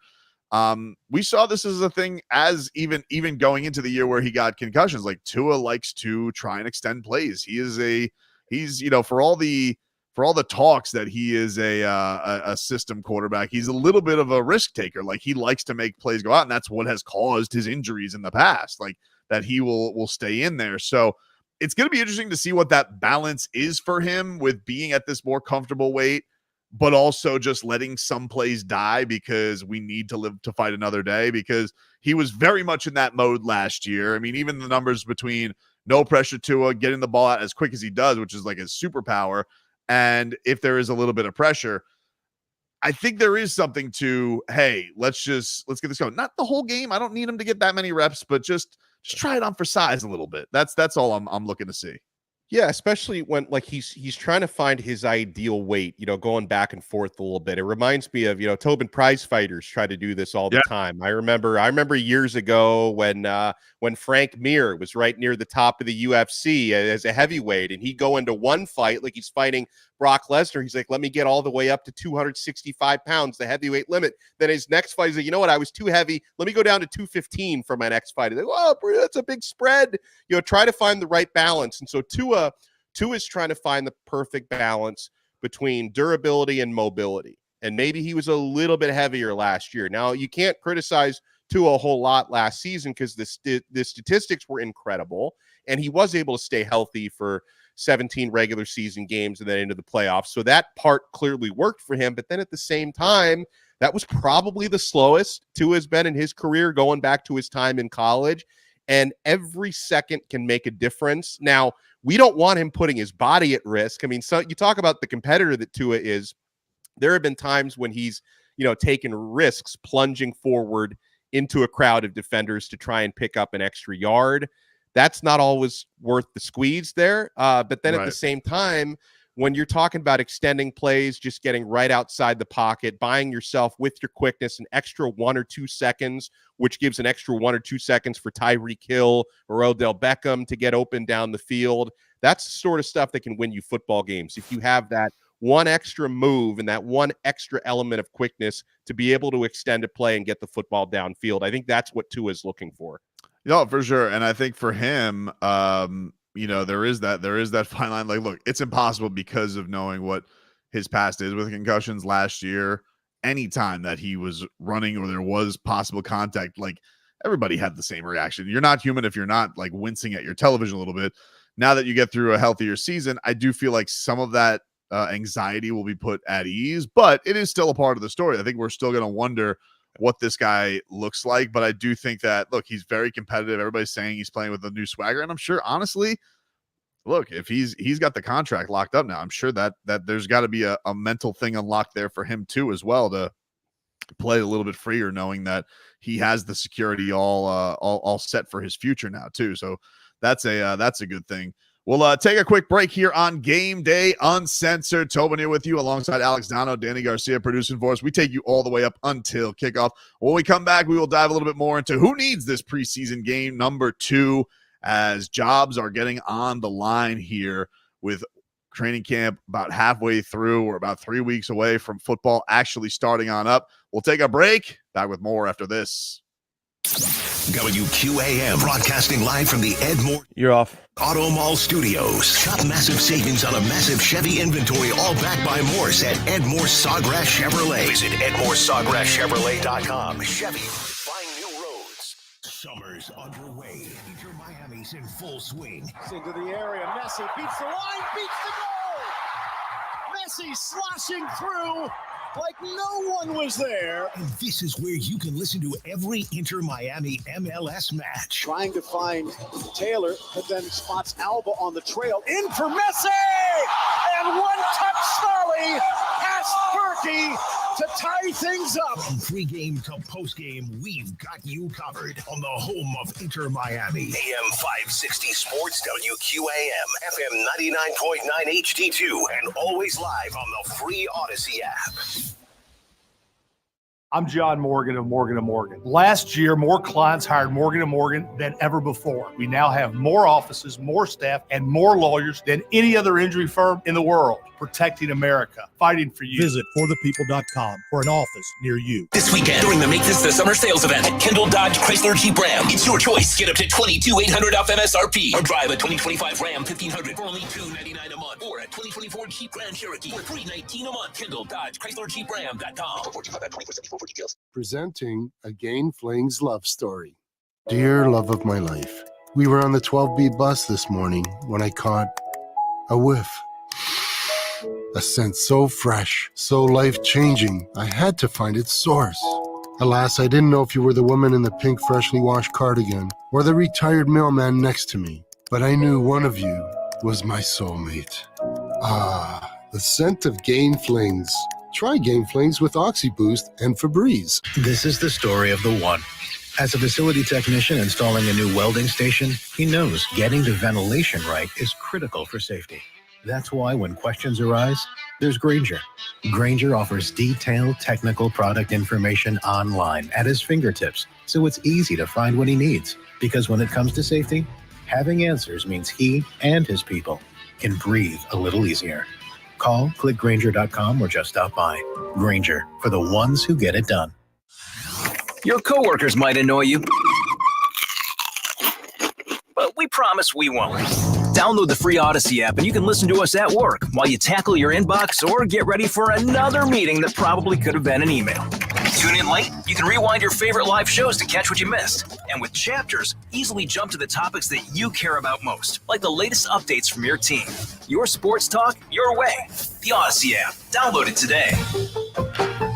30 seconds, guys. No better time to be on the water. Jet Ski of Miami and Fisherman's Boat Group Yamaha Wave Runners Best of Show sales event. Check our special offers with quick and easy financing and APR as low as 5.99% for 36 months. Jet Ski of Miami and Fisherman's Boat Group is Yamaha's marine superstore for over 60 years and your go-to dealer for all things Yamaha, from service to accessories. Visit us at jetskiofmiami.com and let us have you in the water today with your new Yamaha Wave Runner. Manufacturer suggested retail price does not include prep, freight, or tax. Monthly APR rate on price based on tier 1 qualifying APR. See dealer for details. Have you downloaded the free Odyssey app and made WQAM your favorite station? Do it! Listen to us live or on demand and use the rewind feature to go back and listen to any part of any shows you might have missed. Game Day Uncensored continues on AM 560 Sports, WQAM, FM 99.9 HD2, and always live on the free Odyssey app. Game Day Uncensored is sponsored by Southern Lexus Dealers. Find your summer getaway at the Lexus Golden Opportunity Sales Event. Get offers on select models through September 3rd. Also sponsored by the free Odyssey app. Download it today to listen to us live or on demand. And by Ed Morse Sawgrass Cadillac. When it comes to returning your lease, Ed Morse has your back. Ed Morse Sawgrass Cadillac is your lease return headquarters. Click EdMorseSawgrassCadillac.com. Ed Morse is a proud partner of the Miami Dolphins. Welcome back, everybody. It is Game Day, Uncensored, 560 WQAM, as we take you up until Dolphins and Commanders preseason game number 2 gets going from Hard Rock Stadium today at 7 o'clock. We are streaming live on the Odyssey app, AUDACY. You can download that free in all of your app stores, and you, of course, can watch the program at Miami 560 WQAM on YouTube and Twitch. Subscribe today, and you guys can watch this. Tobin and Leroy live every single day. You can watch clips of the Hockman and Crowder show, Sports Day live every single day, and Game Day Uncensored post-game as well.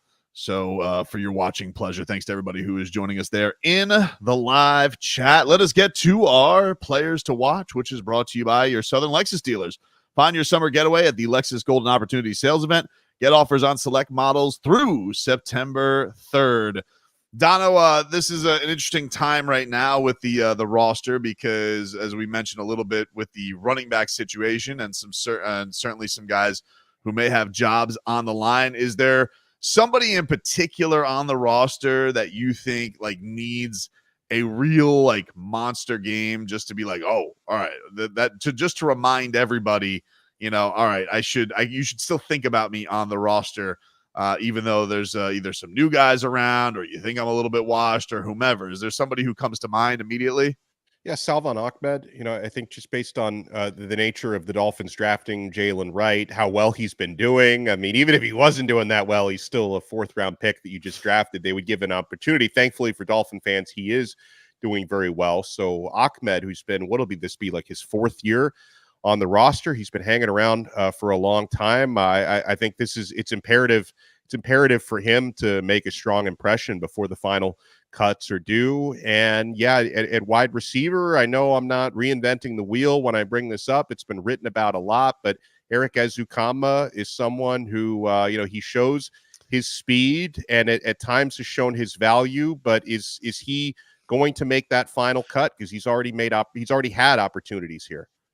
Yeah, he is a fascinating player, right? Because like you talk about Eric Ezukama, and you know he's a little bit different of a body type than your typical like 5'9" rocket-fueled speedsters like the Dolphins have with Tyreek Hill and Jalen Waddle. And you know this is going to be an interesting game because I don't imagine of all the starters playing. Maybe Cheetah will get out there a little bit, but with Waddle being banged up, with no Odell, with no Tyreek, yeah, this is kind of a big day for the wide receivers because it feels like all the opportunities are going to be out there for him. Malik Washington, who everybody's kind of raved about his professionalism, but is he a little bit of overlap? Braxton Berrios feels safe because of his kickoff returning. Like, he ain't going anywhere. Too safe. He's, and we know Braxton. I mean, like, as going back to his college days, the guy's going to come up with tough catches. He did that last year as well. His size be damned. Like, the guy is just a dog out there. So I cannot imagine him losing a roster spot to one of these guys. So yeah, by process of elimination, it does feel like, Eazy-E is maybe the guy there. And you talk about him, like we talk about the Skylar Thompson monster preseason from a couple of years ago. And it's tough to talk about that without talking about Eric Ezukama, because that was by far his favorite receiver to go to. He went to him at all points. I think there was a lot of expectations for him last year, and then had this unfortunate weird neck injury that just came out and kind of derailed things, because it looked like they had a lot of big plans for him, using him out of the backfield, almost in a halfback role and using him everywhere. And it kind of feels like a lot of that has ventured towards Jonnu Smith in some of the ways he's using. So you're right, man. I think that he's in big need of one of those vintage Eazy-E preseason games to kind of remind everybody. Yeah. And it sounds like he's also been practicing well, which is that's part of the big picture. I know fans like to sometimes simplify it that, hey, one really good preseason game can save your job, or one really poor preseason game can cost you your job. There's a lot more that goes into these types of evaluations, but just based on the nature of his situation and based on the numbers game, and this is a good problem to have, because there are certain positions, including wide receiver, where the Dolphins are very blessed with a lot of talent and a diversity of talent, right? You mentioned Braxton Berrios having that niche carved out for himself as a kick returner. And also a very competent player, but that's the sort of thing that allows you to keep a job in the NFL, is having a niche carved out like that. I'm just not sure, for the reasons you mentioned, if Ezukanma has that niche. So it's going to take a lot for him to keep a job, I believe. Yeah, here was Savon Ahmed earlier in the week. He was asked about where things stand with the running back competition. Not a guy who, by the way, no hard feelings about them drafting Jaylen Wright or anything like that. A guy who's, really kept his professionalism about himself, because I think a lot of people had these same conversations about him last year, and he was able to earn a roster spot. He played too well for them not to let him go. But here was Savon earlier in the week. Oh man, I'm just happy to be out there. Like you said, my season was cut short, so I'm just happy to be out there again with the guys, and the Cards will follow what they do, and just like I said, I'm just happy to be out there and be healthy. It is exciting, but like you think about, Wright's definitely going to get some touches. Jeff Wilson got some time last week. You mentioned his relationship with Mike McDaniel that Jeff Wilson had. He just feels like he's going to have to, again, go put forth a heroic. Now, mind you, I think this is a guy who's talented enough to be in the league. Don't get me wrong. Like, I think somebody will scoop him up, Dono. I mean, if not right out of the outset from training camp, one day somebody's running back goes down, they're going to go and call this guy for some experience. But I don't know what kind of performance he's going to need to deter all of the stuff that feels like the odds are kind of against him. Because the Dolphins, they'd probably be keeping 4 running backs, right? And we already know who 3 of them are going to be, because Raheem Mostert, Devon Achane, and Jaylen Wright are going to be on this team. And then, another name that we really like is Chris Brooks, who, so there's other guys out there who are fighting for jobs on this team. Brooks had 40 yards rushing last year, has performed well going back to the last 2 preseasons. I don't know if he still has practice squad eligibility. Maybe he does, but there's going to be some tough decisions that have to be made, because you already have 3 running back jobs locked down, and you're basically looking for a 4th guy, and that's it. Yeah, I mean, they kept 5 last year, but but here's the thing, Dono.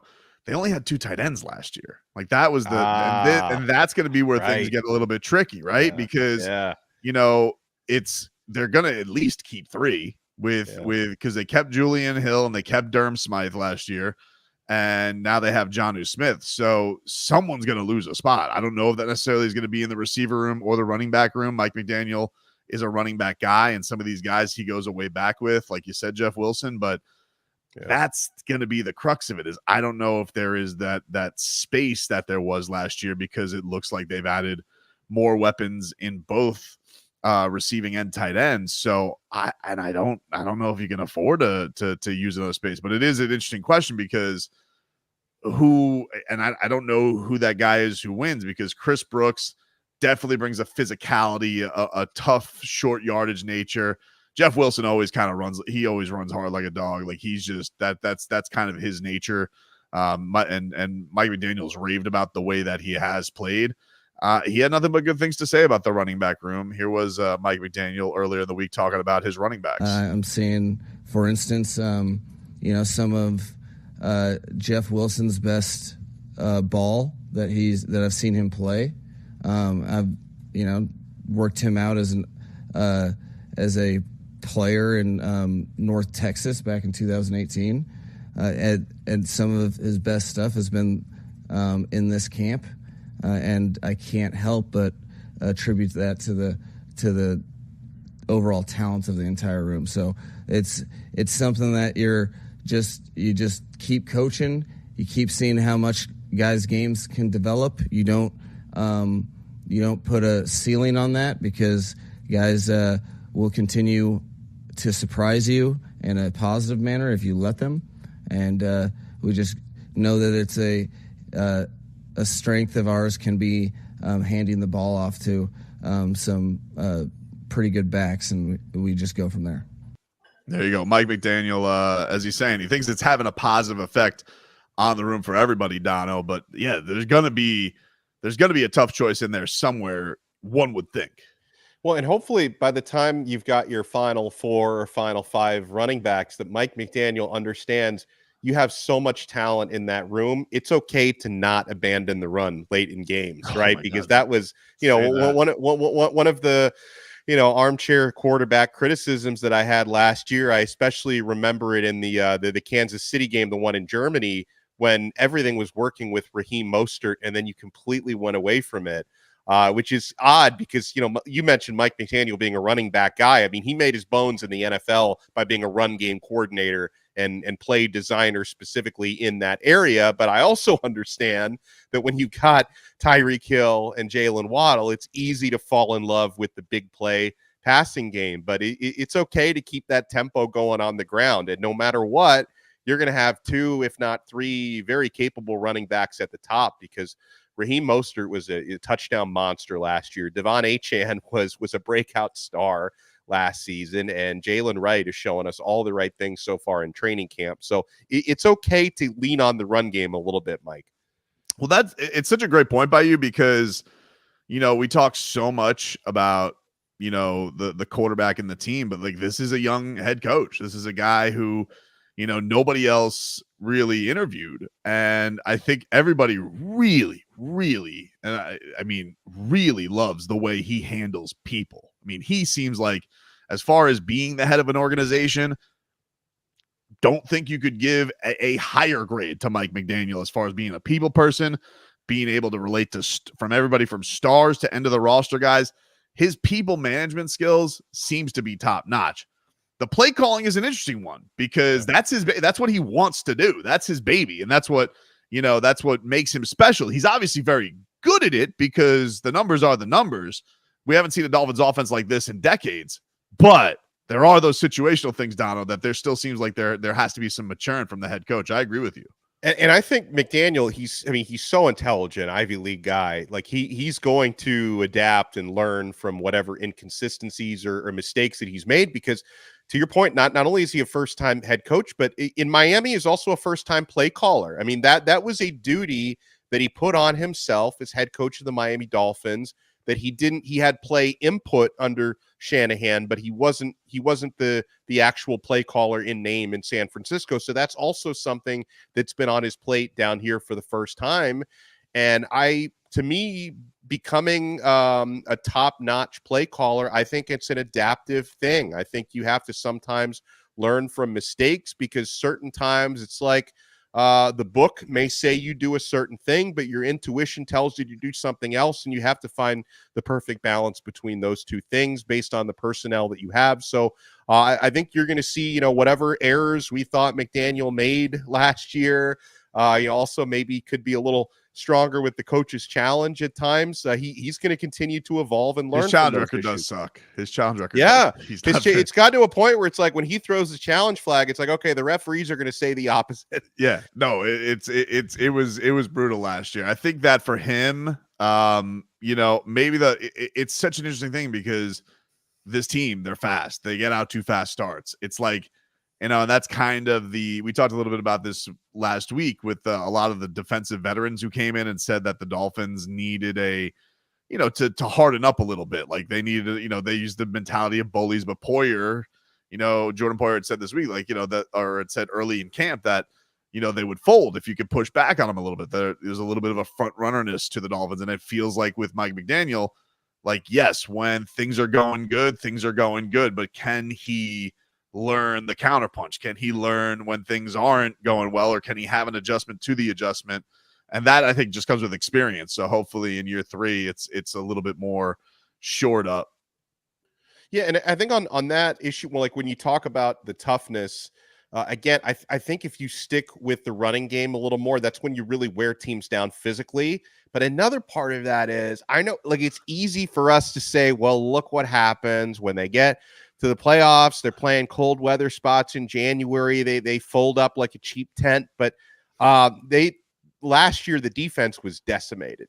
Sure. Absolutely decimated. If you had a few more healthy edge rushers in the playoffs, I'm not necessarily saying you beat the Chiefs in Kansas City. You probably still don't, but maybe you wouldn't have been routed the same way. So they've also, usually the teams that play deep into January and into that Super Bowl weekend in February, it's not only the best teams, it's usually the healthiest teams. And the Dolphins haven't had that in their favor either in recent years. We'll take a break here on Game Day Uncensored. One rookie we did not get to see last week was Chop Robinson, and we're hopeful that we will get to see number 44 out there at Hard Rock Stadium a little bit for the first time tonight. We'll talk about the Dolphins' first-round pick when we come back with Game Day Uncensored. Back after this. Dolphins preseason. You're off. Wait, and we've got daily updates from camp. The latest news, updates, and roster moves. Plus, you'll hear from the coach and players. Keep listening here for all you need to know to get ready for the season. Sponsored by Miami-Dade County Public Schools Technical Colleges. Are you ready to level up your career game? MDCPS Technical Colleges have got you covered. Choose from tons of programs. Learn from top-notch certified instructors and get real-world experience. And the best part, you can graduate debt-free in just 1 to 2 years. Ready to make the move? Log on to careerindayear.com or call 305-558-8000. MDCPS Technical Colleges, your best choice for a brighter future. Dolphins coverage here on AM 560 Sports WQAM, FM 99.9 HD2, and always live on the free Odyssey app. There are so many great reasons to buy your next new truck or SUV at Buick GMC of North Miami. Like the huge inventory of hundreds of new Buick and GMC models in stock now. And the simple online process where you can calculate your payments, value your trade, get approved for financing, and schedule your pickup. It's just that easy. And of course, you'll find low prices and great financing options. Stop in and take a test drive or shop Buick GMC of NorthMiami.com and discover your own reasons. All financing on approved credit. Hey guys, it's Tobin. Football season is upon us, and we're all hoping that our favorite team's going to go put up a whole lot of points. But every once in a while, you need a little bit of a wrinkle to get the offense going. Well, it might be like that for you there in the bedroom, where you might need to get your confidence going.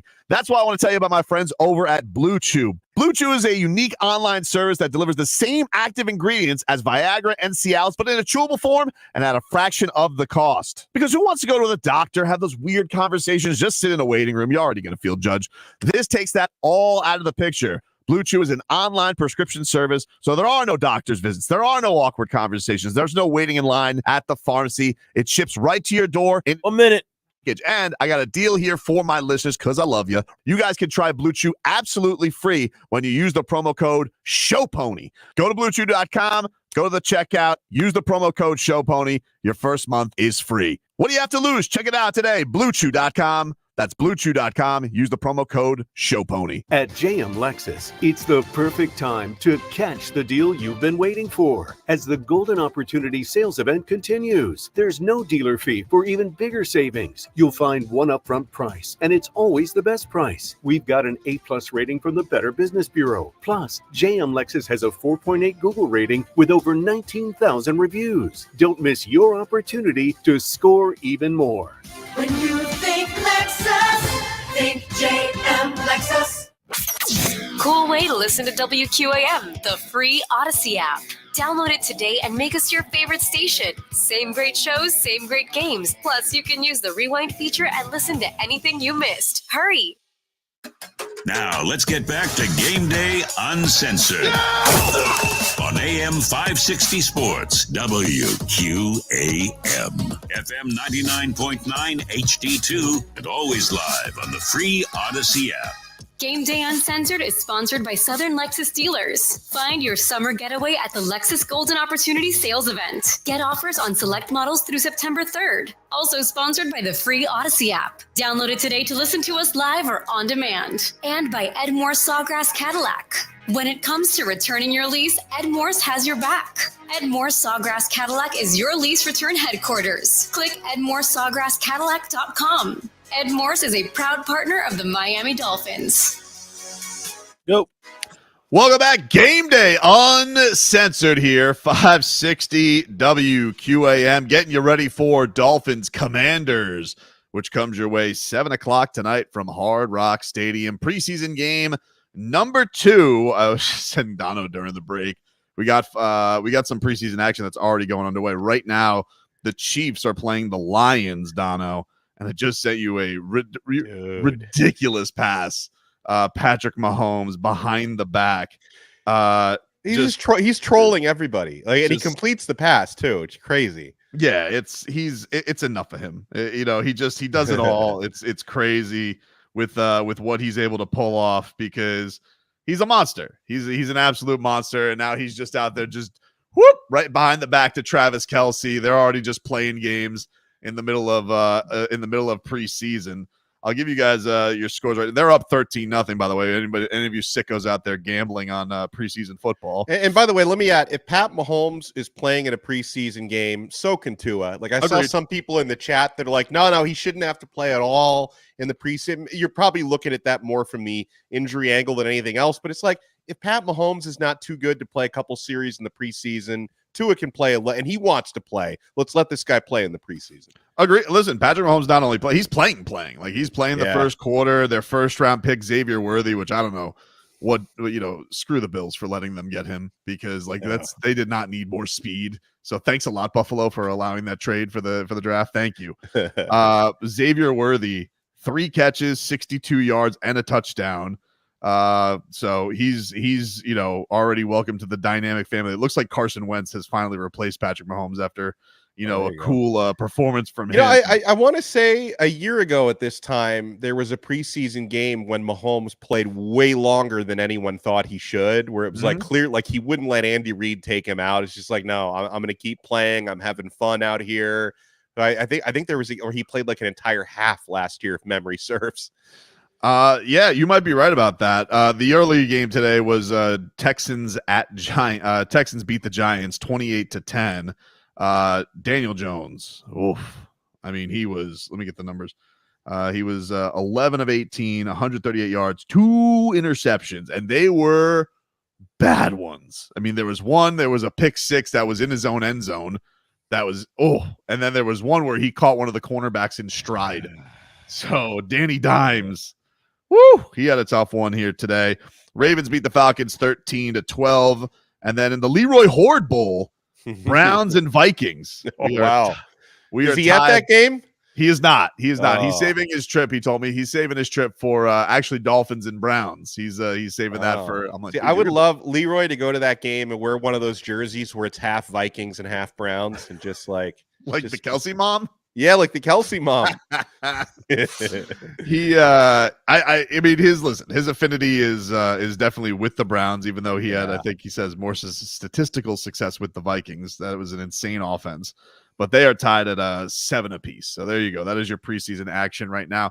It is funny though, Donald, talking about no look passes, because this does bring me to a guy I want to talk about, in Chop Robinson, because Chop has an interesting game coming on up, because the Dolphins' first round pick, he grew up in the DC, Maryland area. His family is all Commanders fans, and he played at Maryland before going to play for Manny Diaz, which, obviously we have different feelings about down here. He played with Tua's brother, and he was like saying like, oh no, Tua's brother, but like he's like, Tua's next level. He's already fooled me with this no look pass in camp. And the one practice I went to, Dono, which has become my staple. I'm like, I went to one practice this year. That's enough. You're good. Yeah. I have all my Dolphins knowledge for this. But Tua, he's good at that no look pass too. He had one where he completely looked at the stands, or looked like he was looking at the stands, and just boom, 6 shovel pass to Raheem Mostert. And we saw a little bit of that last year. He's good at that little flip-de-doo pass. So I like that trickery when it beefs up the numbers, because they're technically passes, even though they're very short. But man, he's good at that with the deceptive eyes. Do some if he completes one of those that goes for a big gain in a regular season game, I would just the highlight would be insane.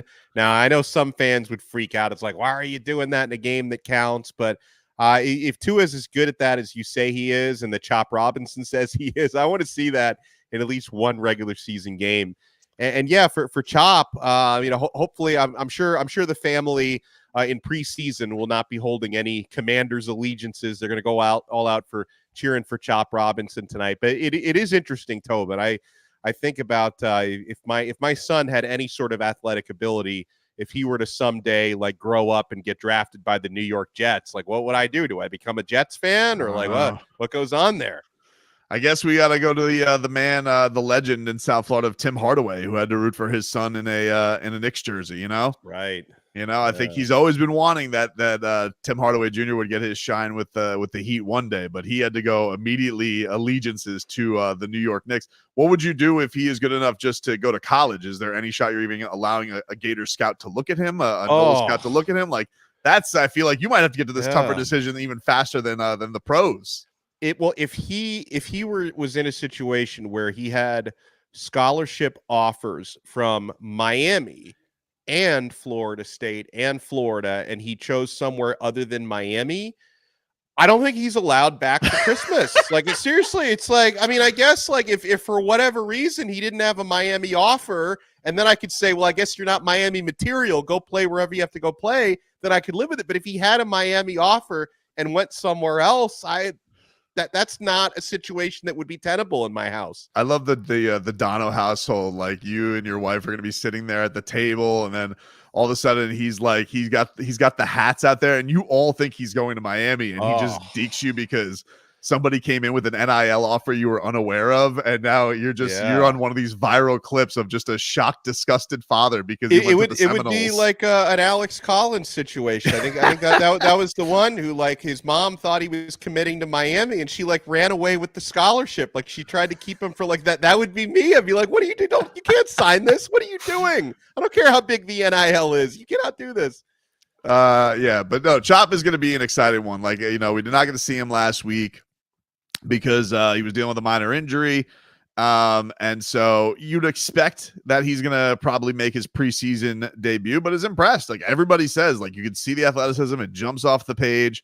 The guy, didn't necessarily get the sack numbers I think everybody would expect to pick like him, but man, his measurables all off the charts, Dono. The guy seems like he's got a hell of a work ethic. He's not a show pony. Everybody even said, like, Jaylen Phillips wants him to celebrate more. He's like, you gotta go out there. You gotta celebrate a little bit more. So he's gonna maybe show his personality. But I think this is it was maybe a little bit of a surprising pick because the Dolphins on the roster have JP and they have Bradley Chubb, but knowing their injury situations and Mike McDaniel saying I draft an edge rusher every year if I could, they went that direction, and I'm kind of excited to see what the kid can do.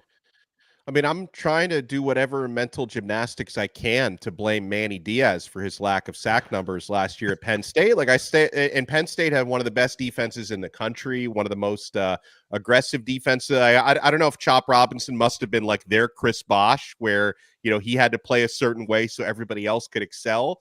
Because, I think for that reason, I had some reservations about the draft pick just because of the stats or lack thereof. But based on what he's actually doing in training camp against NFL players with these one-on-one matchups, I think Chop is going to be one of those cases where the guy's going to be putting up a higher percentage of sacks in the NFL than he did in college. I think he's really going to thrive on this Dolphins defense. And, Anthony Weaver hasn't even opened up the menu yet, right? Again, like, we're talking preseason, like he doesn't have, the full buffet table of pass rushing options and schemes of it. He's just going out there winning one-on-one matchups and practices. I'm sure that's what he's going to be asked to do if he makes his preseason debut tonight. But the more and more I hear about what he's been doing in practices, the more and more I am on board with the Chop Robinson pick.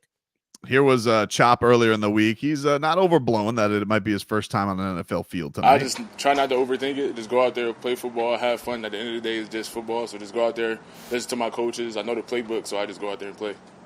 Yeah, like I said, man, a few words. Just get out there, go play, and go wreck quarterbacks. Just right. I will say, to your point though, like, I've watched it. My Chop Robinson research had gone to like YouTube, and I'd be like, I do feel like people stole a lot of numbers from him. Like, I felt like there would be times where like he's got the guy, and then some other guy from Penn State comes in and goes and cleans up his work, and it's like, I was like, what just happened here? So I don't know if that's what played into it, but no, like, everybody can see the athleticism, the get off, the ability. It seems like it's off the charts for the kid, and I think it seems like intangible wise in the mental game, he seems like he's got it all put together for him, and he's got great mentors too, right? Like, that feels like it's going to be a big thing with the Jaylen Phillips of the world and the Bradley Chubbs of the world, all there to kind of guide him, aside from a new coach in Anthony Weaver, who everybody in the players' rooms are raving about. I think they're going to harbor some good talent here. And I think the thing that's going to be cool about it is, and we'll get more into the return of Jaylen Phillips, but with JP being out essentially the first 2 weeks, he got to get a ton of action without any interruption and just getting that tutelage. So Now it's going to probably be more helpful because, once Jaylen Phillips works his way all the way back, man, there's going to be a familiarity there and a chemistry there that feels like it might have gotten off to even a faster start because of all the action that he got early on. Yeah, it's all about seizing opportunities where it's almost, for him, it's a best of both worlds situation with, Chubb's still out and Phillips was out, like you said, for the first couple of weeks. Like for Chop to still be able to get the hands-on advice from Phillips, who's still out there working, but then also being able to take so many extra reps from the guys who weren't available. It's like a best of both worlds situation for him. And he seems like the type of guy who seizes that opportunity. I'm going to bring up a name from years past, just as a negative example. We all remember Deion Jordan when he was here.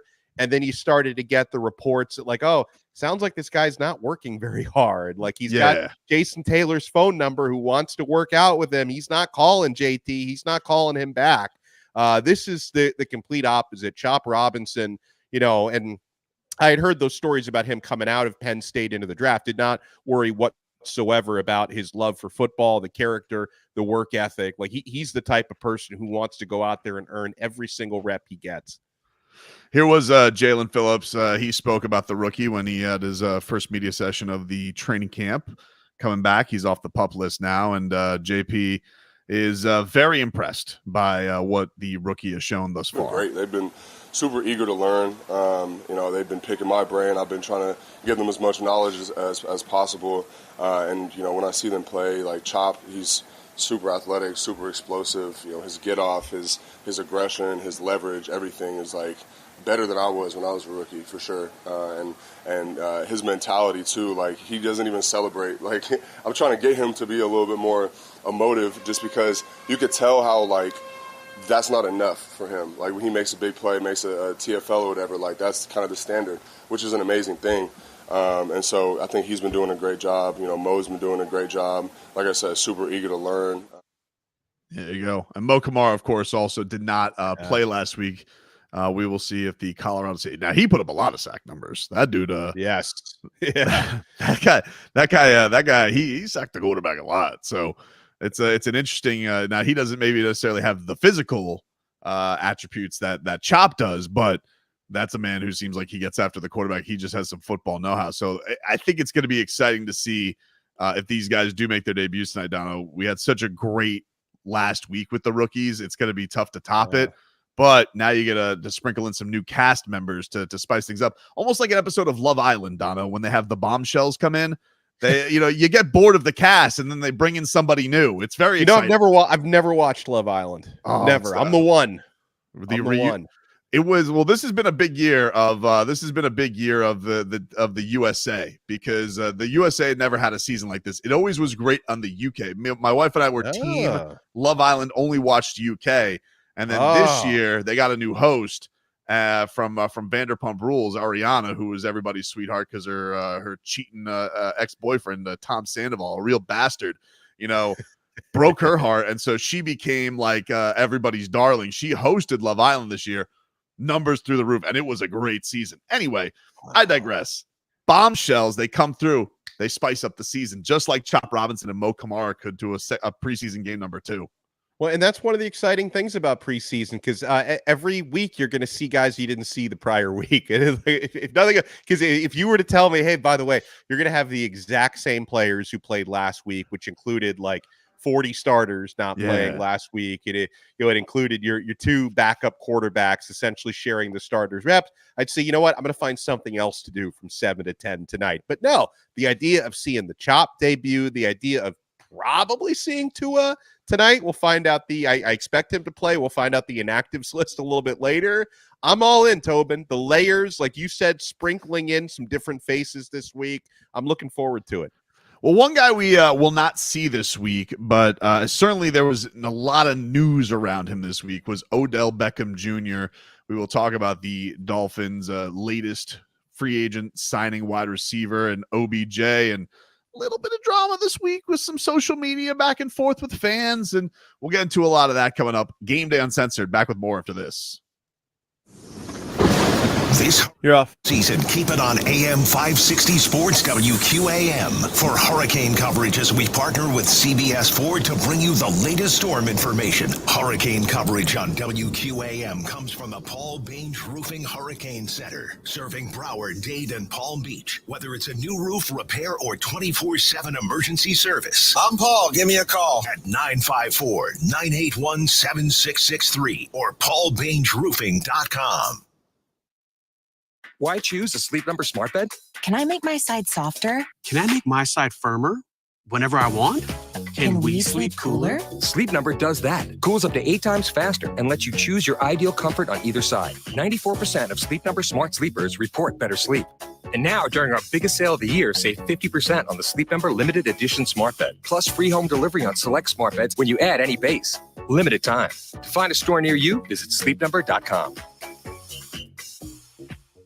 With Progressive, you get more than savings. You get access to us through our mobile app, online chat, or by phone. Oh, I see what you're doing here, Jamie. Giving me all these ways to stay in touch so I have no excuse not to. Well, you're in luck, because this guy's in the market for a new BFF. Actually, all our customers can contact us this way. Oh, yeah, no, I was just kidding. But I am always up for Taco Pizza! Jigsaw! Get help from Progressive through the website, app, chat, or phone. Progressive Casualty Insurance Company and Affiliates. Get ready for an out-of-this-world space adventure inspired by NASA missions with space explorers, The Infinite, at the Kravis Center, June 4th through September 2nd.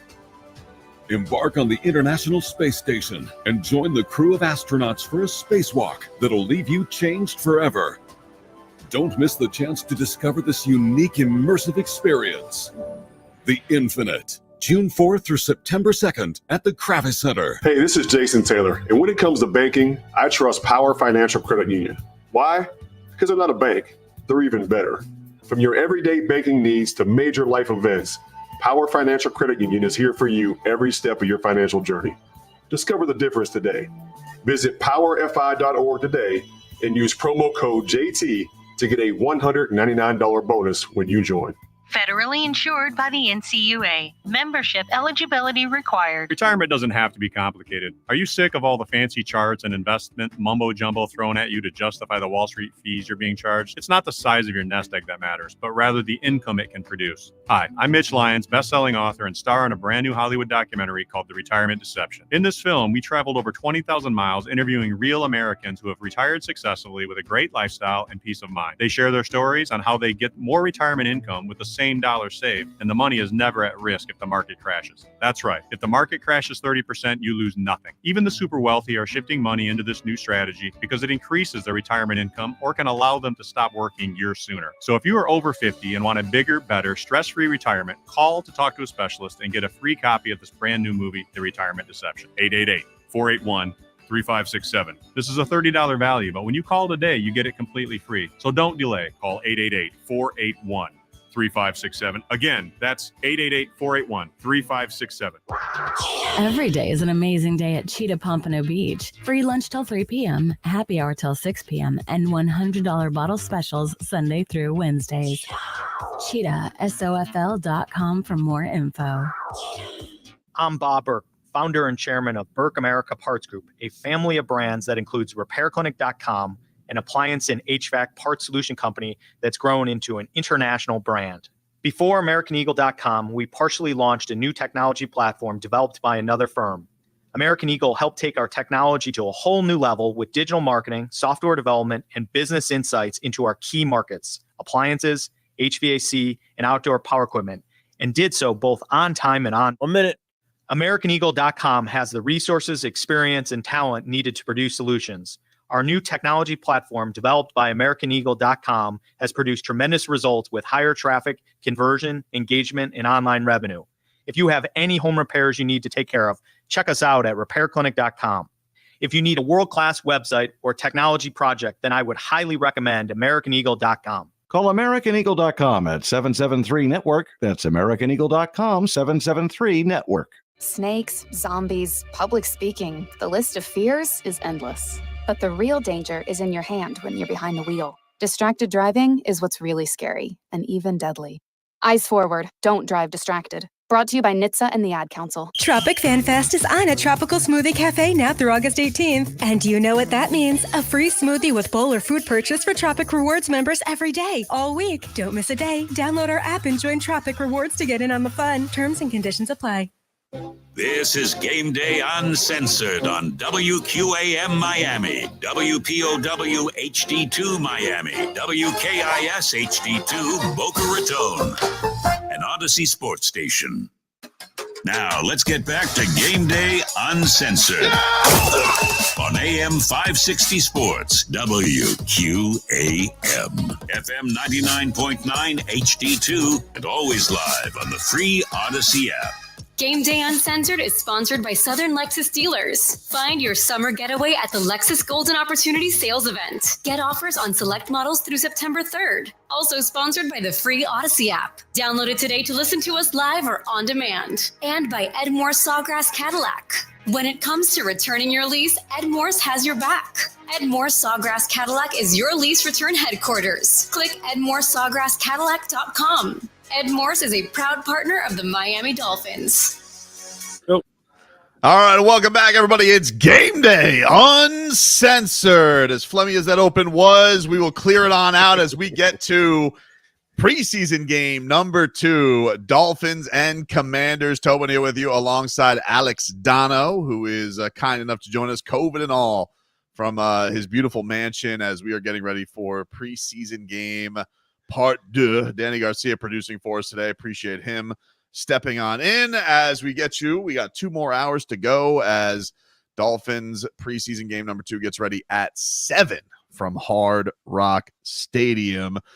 Donald, one guy who's not going to play this week and maybe not anywhere in the preseason is Odell Beckham Jr., who we did not do a lot of talking about last week, just a little bit of the newcomers, but first of all, just your reaction when the Dolphins signed him this offseason. Were you excited? Were you expecting much? Where were you at when the news that OBJ was going to be a Fin this year? What was your excitement level at?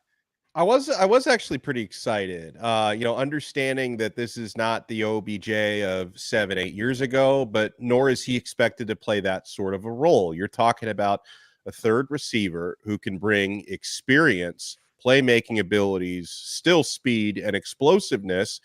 And, I know people have, I've heard kind of 2 angles on the numbers that he put up last year in Baltimore, but I thought for the role he was playing, he actually put up pretty good stats last year. Just, I think always the question with OBJ is what we're experiencing right now. What's his availability going to be like this year? And I think to this point, not having seen him yet, him being on the PUP list, Mike McDaniel mentioned this, that they want to make sure that once he gets out there, like once he touches grass as a Dolphin for the first time, that you're sure there's not going to be a setback, that you're sure he's going to be full go. And when you have a veteran like OBJ, I think you have to be pretty careful. I mean, heck, look at the way it's been with Teron Armstead. I don't think the guy's practiced in the last 2 years, right? But you maintain him accordingly. I think similar things are going to be done with Odell Beckham Jr. But yeah, I was a little excited, Tobin, when they signed him, like not thinking this guy's going to replace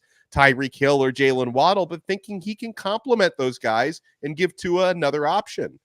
Yeah, and that's the thing that I think is the good part of this is, like, it's not like the Dolphins were in a desperate spot last year, even where the Ravens were, because the Ravens, you didn't know that Flowers was going to be what he was last year for the Ravens. He was a rookie. I think we all thought maybe he could have been, but Odell was kind of looked at as the proven commodity. They already have 2 overly proven commodities as the strength of this team, but there's got to be a little bit of a mix, right? Like, it can't just always, it felt like the Dolphins menu was just one thing and they needed a little bit of variety. And I thought that Odell was going to bring that, but it is concerning because of durability, because of age. It's hard not to have these things, creep into your mind, because it seems like off the field, Tua's talked, glowingly about what the person Odell Beckham is. We know that he's got a past relationship.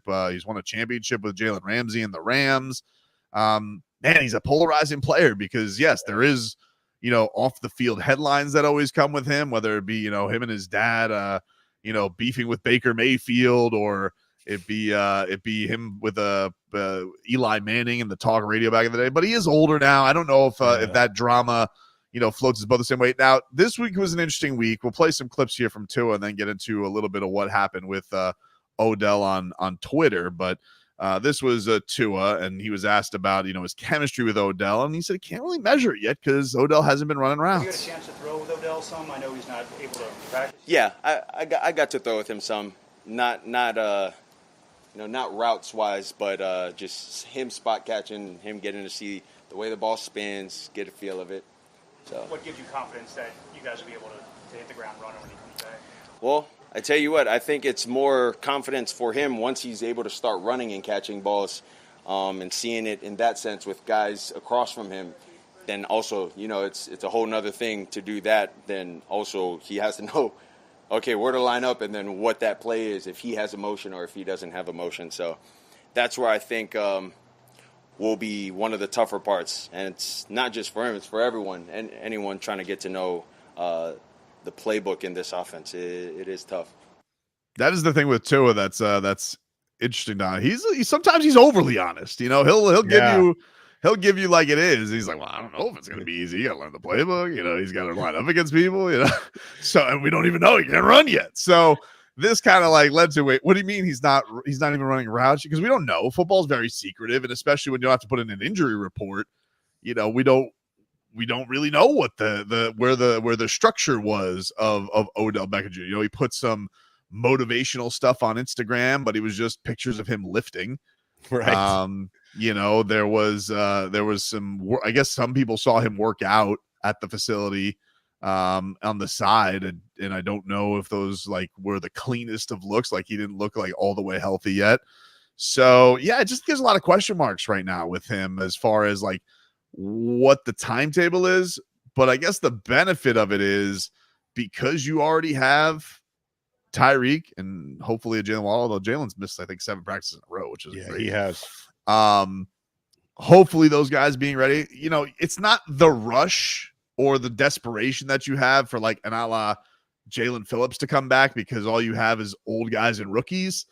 Yeah, you have 2 of the best receivers in the league already. You'd be okay if it takes Odell, hell, even to like a week 4, 5, 6, whatever it takes, if it did take that long.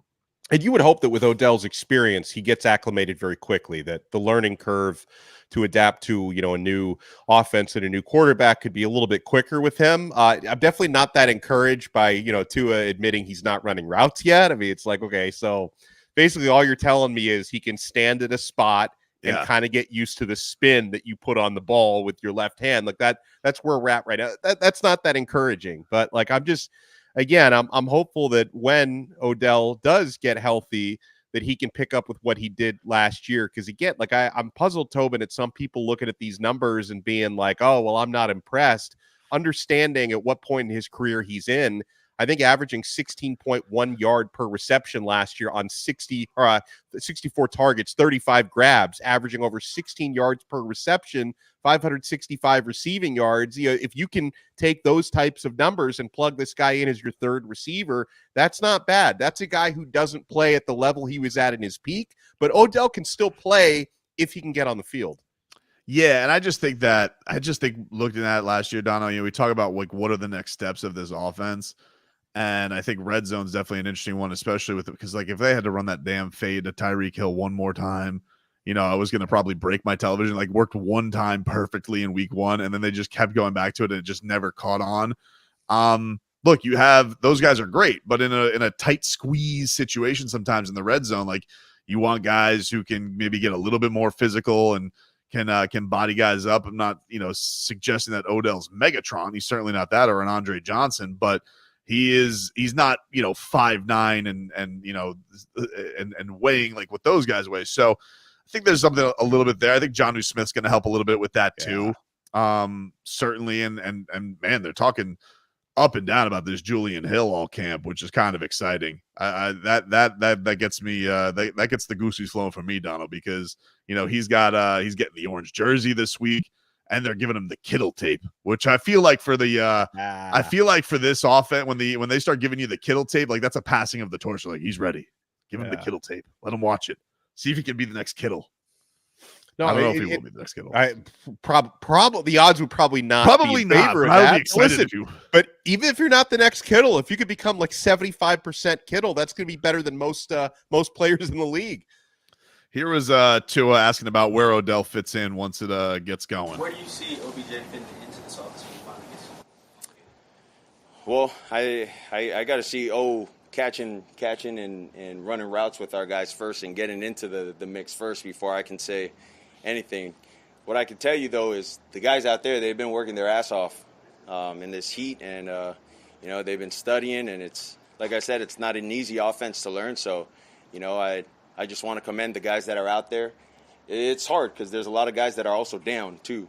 So the guys that are out there right now, I really commend them for what they're doing. So hopefully we can, God willing, we can stay healthy and continue to stay healthy throughout this year for all of our positions. Incredible. Let's see what I mean. Like I give Tua this. He's not over-promising anything. Well, do you like? Am I reading too much into it? Do you sense maybe a little frustration there in his mind that Odell is not out there or not? I don't know. I don't know if Tua thinks he's taking it too easy on himself, but maybe just like a general sense of frustration that we went out there and we got this weapon and I can't actually play with him yet. Yeah, maybe. I mean, I think he doesn't just. I think there's a part of him that doesn't want to let people feel like, oh, he's gonna, because he's like I said, sometimes he's a little too honest, and he's like, I'm not gonna promise, oh, he's gonna be amazing. Because he doesn't know. You're kind of promising on somebody else's health. But you saw, I don't know if you saw this week or not, Donna, but OBJ, some account was comparing him to Will Fuller. Oh, and by the way, Will Fuller, it's been 3 years since the guy was here. He's still catching strays from fans. He is. Look, people thought it was payroll bandit, A+ work. He just all of a sudden was just gone, and we never got to see Will Fuller do anything with the Dolphins. And Odell Beckham was not pleased with those comparisons. No. On social media. He says he's in there doing work, but people are using his name for headlines and clicks. And yeah, he's one of the most famous players in the league. That's going to happen. People, when the fan base gets excited for a big time star in name, maybe not what he was, but he is a big famous star who does draw a lot of headlines and attention. And then you hear the comments out of Tua. I kind of get why, the fan base was getting a little bit restless hearing that this week.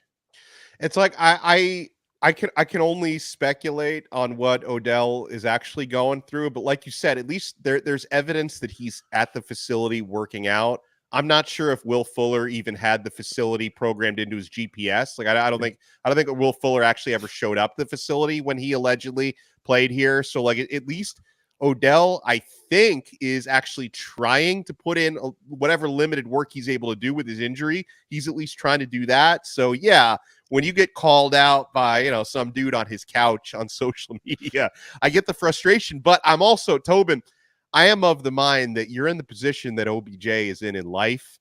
It's okay to ignore some trolls. You don't have to answer every tweet. It's all right just to let some things slide. Yeah, I get you. Look, some people will do that. Some people will pull the Jimmy Butler approach, right? And not really care about anything. Let me just post my music and my coffee. And then some people are Kevin Durant, who will be up at 4 a.m. in France and just light people up on Twitter. Not everybody is I'm blocked by Odell Beckham on Twitter, right? Really? Why? Yeah. Do you remember the instance? I know what I tweeted him, but I don't remember what it was in response to. And I didn't even realize it because I never thought that would get me blocked because he was a Giant at the time. And I was what is, but I think it probably had something to do with the heat. I'm still very heat sensitive on social media, but I think I did send him. I sent him a GIF of Seinfeld, the jerk store called. They're running out of you. And he blocked you for that? Yeah. Jeez. It was the only tweet I could find to him. Well, the crazy thing is I think I've been blocked before by people who I didn't even tweet at, which sometimes if I'm going to very politely criticize somebody, I'll do the cowardly move, or I'll subtweet. But then you really know who's searching for themselves when you get blocked by someone. It's I didn't even tag them, and they still found this and they blocked me for it. So I guess in a way I applaud your courage because at least you sent the gift to Odell and not about Odell. Didn't feel like it was worthy of getting blocked over. No, I mean, but I don't even remember. But I don't even remember what I was responding to because I knew I didn't recall until like years later when I think he had a tweet in the whatever, something probably went viral for him, and I went to go look and it says you are blocked by Odell Beckham Jr. I'm like, I am? I'm like, what happened? Wow. No I would guess he's probably never seen an episode of Seinfeld because I think if he'd seen the Jerk Store episode, he would have probably chuckled at it. But since he probably doesn't know what Seinfeld is, he's like, why is this guy calling me a jerk? One guy who's not a jerk, Mike McDaniel, as Dono alluded to earlier in the segment, not blown out of proportion where Odell is yet. Here's the Dolphins head coach. I wouldn't have a level of concern. I think that as the process goes, you have to put one foot in front of the other, and what you don't want, and what I know Odell doesn't want is getting on the grass and then leaving it. So just preparing people to be the version of themselves where they can play confident and convicted. You know, there's all that's done. You know, where there is adversity in that he. You know, I don't think Odell sees it like that, or I don't think the entire position room sees it like that because there's been some opportunities to play football. We have some young guys that have a lot of talent that need to really they need to battle some stuff out to be able to win an NFL job, and that's the biggest thing for the Dolphins team and really that position group. And Odell has his teammates know that he's working hard because he shows them every day as he gets back to on the field where he knows that you know, he didn't sign up for football to be in meetings. Even though my meetings are super entertaining, I don't think that was the case. So he's working his way back to be on the field, which is what everyone wants. You think Mike McDaniel has entertaining meetings? I think if his meetings are half as entertaining as his pressers, and they're probably more entertaining, Toby, because he's probably using colorful language that he figures he should censor a bit for the media. So I think the meetings are probably super entertaining. I did enjoy the Dolphins tweeted out last night like a 5-minute video of him mic'd up, and it was a delight. My favorite was when he was, I don't know what the context was of him doing this, but him just making Patrick Paul put his hand all the way to his head. And I'm just like, that's like, he's like, yeah, look how much space, you know. So that was hilarious and kind of adorable, to be honest with you. We'll take a break here on Game Day Uncensored. One man who is on the mend is Jaylen Phillips. This man has been killing it at rehab and now is off the PUP list. We will talk about the Dolphins star pass rusher when Game Day Uncensored rolls on after this. WQA. You're off. Live from the I got blocked by Heather Dinich. Shop massive savings on a massive Chevy inventory, all backed by Morse at Ed Morse Sawgrass Chevrolet. Visit EdMorseSawgrassChevrolet.com. Chevy, find new roads. Text WQAM on the Kendall Toyota text line at 305-567-0560. Kendall Toyota, all time in the 305 and home of the Kendall Toyota best price 366 days of savings. All at Kendall. Call 305-KENDALL and text WQAM at 305-567-0560. This weekend, during the Make This the Summer sales event at Kendall Dodge Chrysler Jeep Ram. It's your choice. Get up to $22,800 off MSRP. Or drive a 2025 Ram 1500 for only $299 a month. Or a 2024 Jeep Grand Cherokee for $319 a month. Kendall Dodge Chrysler Jeep Ram.com. Hey guys, it's Tobin. You know, we just saw our favorite hockey team hoist the championship trophy. And if you want to feel like a champion in the bedroom and get your own power play going, well, let me tell you about my friends over at Blue Chew. Blue Chew is a unique online service that delivers the same active ingredients as Viagra and Cialis, but in a chewable form and at a fraction of the cost. And it's online, so there's no doctor's visits, no weird conversations. You don't got to wait at the pharmacy because it's going to ship right to your door in a discreet package. We could all benefit from a little extra confidence in the bedroom. That's why I want you to visit BlueChew.com. And I'm going to put this in a no-lose situation for you. A special deal for my listeners. You guys can try Blue Chew absolutely free when you use the promo code SHOWPONY. You go to BlueChew.com, you head to checkout, you just pay $5 for shipping, but you use the promo code SHOWPONY, and you're going to receive your first month for free. That's BlueChew.com. Use the promo code SHOWPONY at BlueChew.com. This summer, enjoy less doggy paddle and more paddle shifter. Less summer heat and more wind in your hair. Less belly flop and more heart-racing sensations.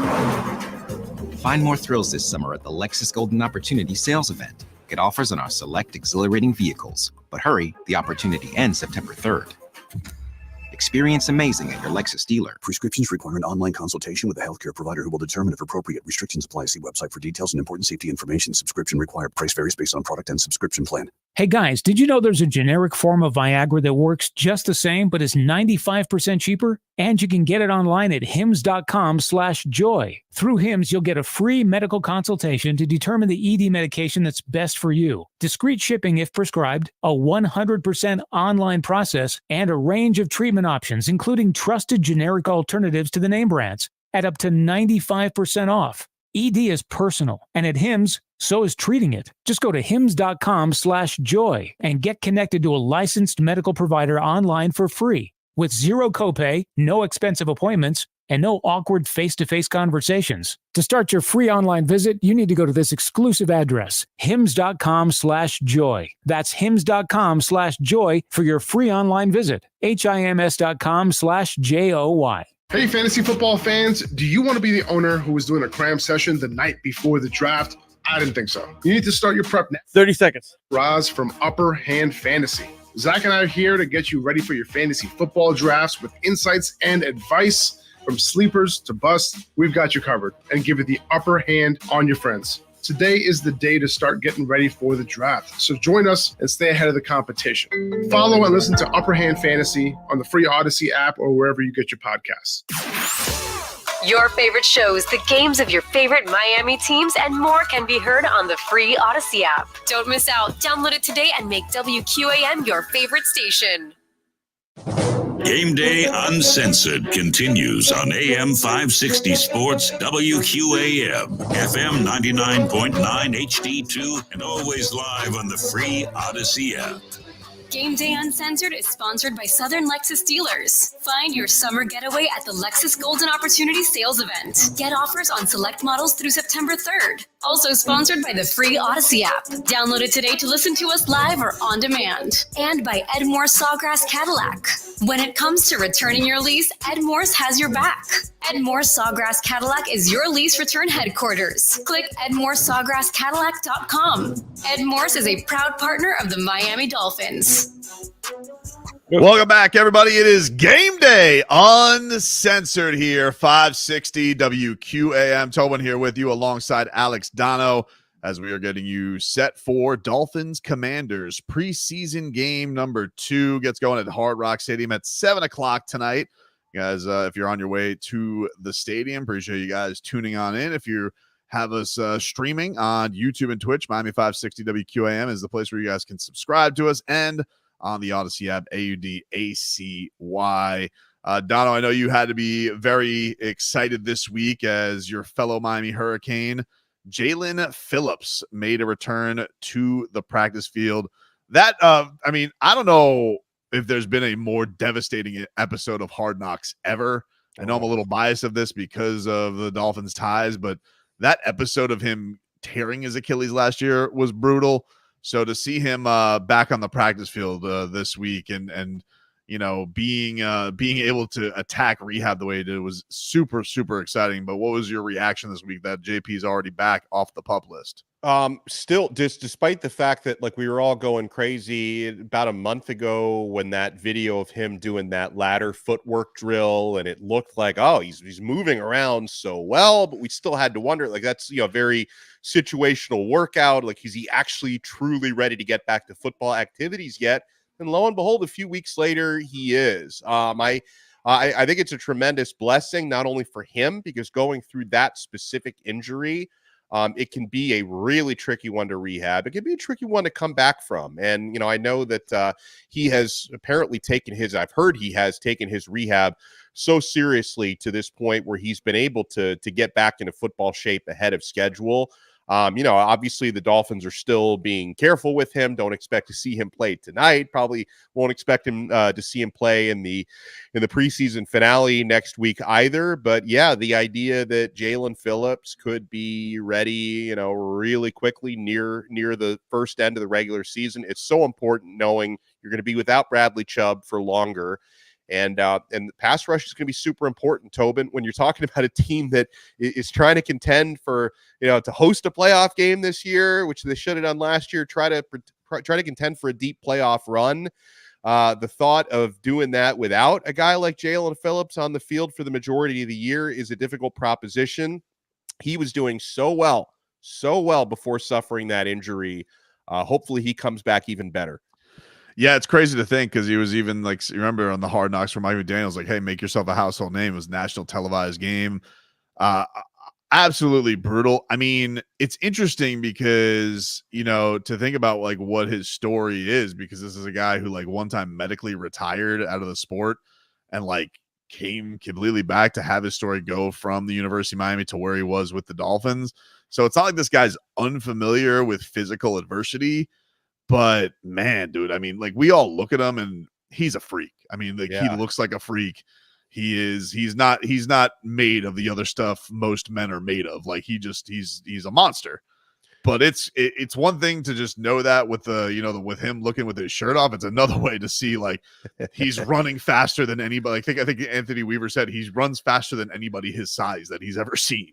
Yeah.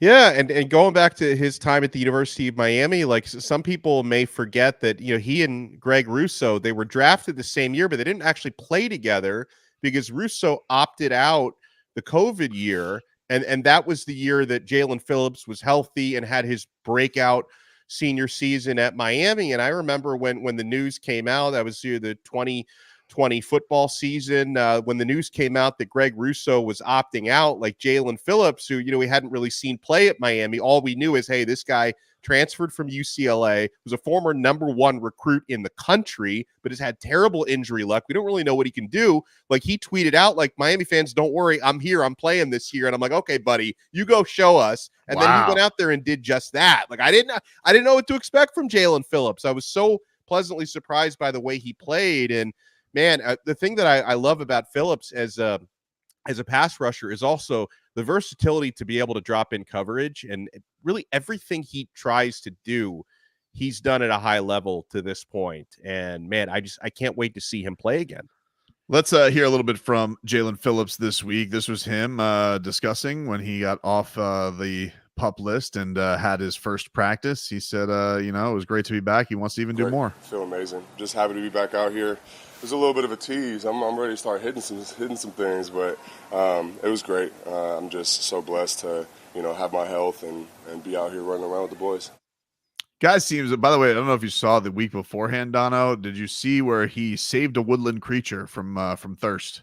No, how did I miss that? What happened there? So I don't know. He was like having an off day where he was out on the boat and there was some raccoon that was like, it was like chilling in the tree, but this raccoon looked like it was in bad shape, like really thirsty. Now, he wasn't going to feed it. He was like a little bit wary about it because it is a raccoon. You don't know if they have rabies. I don't need him being taken out by rabies after all this work to get back from Achilles.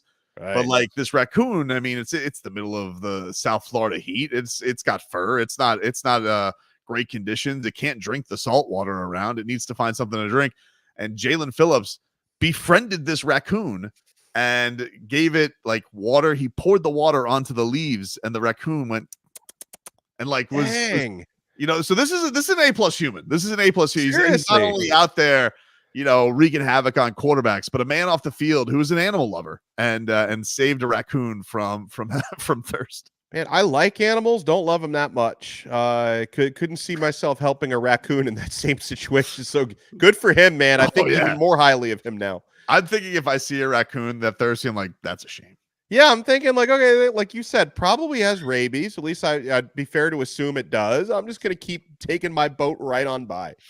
He also said that this process, he thinks it's going to make him an even better player. Yeah, I mean, when it happened, obviously, I was just so devastated that, all the work that we put in together as a team and obviously individually throughout the whole offseason and everything culminating to that. And, kind of just the way the season was going. Obviously, I had some adversity in the beginning of the season, injury-wise, and so I felt like I was really hitting my stride. And to, especially the way that game was going, like I said, I was hooping. I was balling out. Mike had told me before the game, like, this is your opportunity to kind of be a household name. And so I was riding high, like probably the highest I've been in my NFL career. And then to be humbled just like that, it was devastating. And but right when it happened, I remember going to the shower and I was crying, and I just told myself, like this is okay. Like this, I'm going to attack this. Like I'm going to get over this, and it's going to make me stronger at the end of the day. So I really thank God. I really said thank you. Like thank you for giving me this opportunity, because I know it's going to make me a monster. Yeah, man. And a guy who's coming off of that becomes even better off of this, which is, listen, it's a huge ask. I mean, like this is not an easy injury to come back from. He's still very young. Yeah. And the Dolphins picked up his 5th-year option. So it's not like he's, stressing on the last year of his deal either. He'll be taken care of next year. But I think this is a guy who, if the talent matches up, he's going to get like generational type wealth if he's able to be the type of projected player that he was before the injury. And I love the attitude, the way he handles adversity. And as you pointed out, he dealt with a lot of that at UCLA when he started his college career. So, which probably makes it like in a way, it's like, okay, you're more experienced with handling adversity, but it also probably makes it tougher that you've had to deal with stuff like this multiple times in your career. But the attitude is fantastic. And it's like, the way he's recovered reminds me a little bit of Jalen Ramsey last year, who was ready to go way ahead of schedule to the point where people are like, really? Like, you think you'd be ready to come back like by November? I think it was late October when Ramsey made his Dolphins debut, and now Jaylen Phillips, he's attacking his rehab the same way. So hopefully he doesn't rush back, of course, but I think the sports science is now so good that they're going to do whatever they can to make sure he's truly ready before we see him on the field. Yeah, it's an interesting thing too, because I don't know what the right date is. I would not play him in the preseason. That seems silly. No.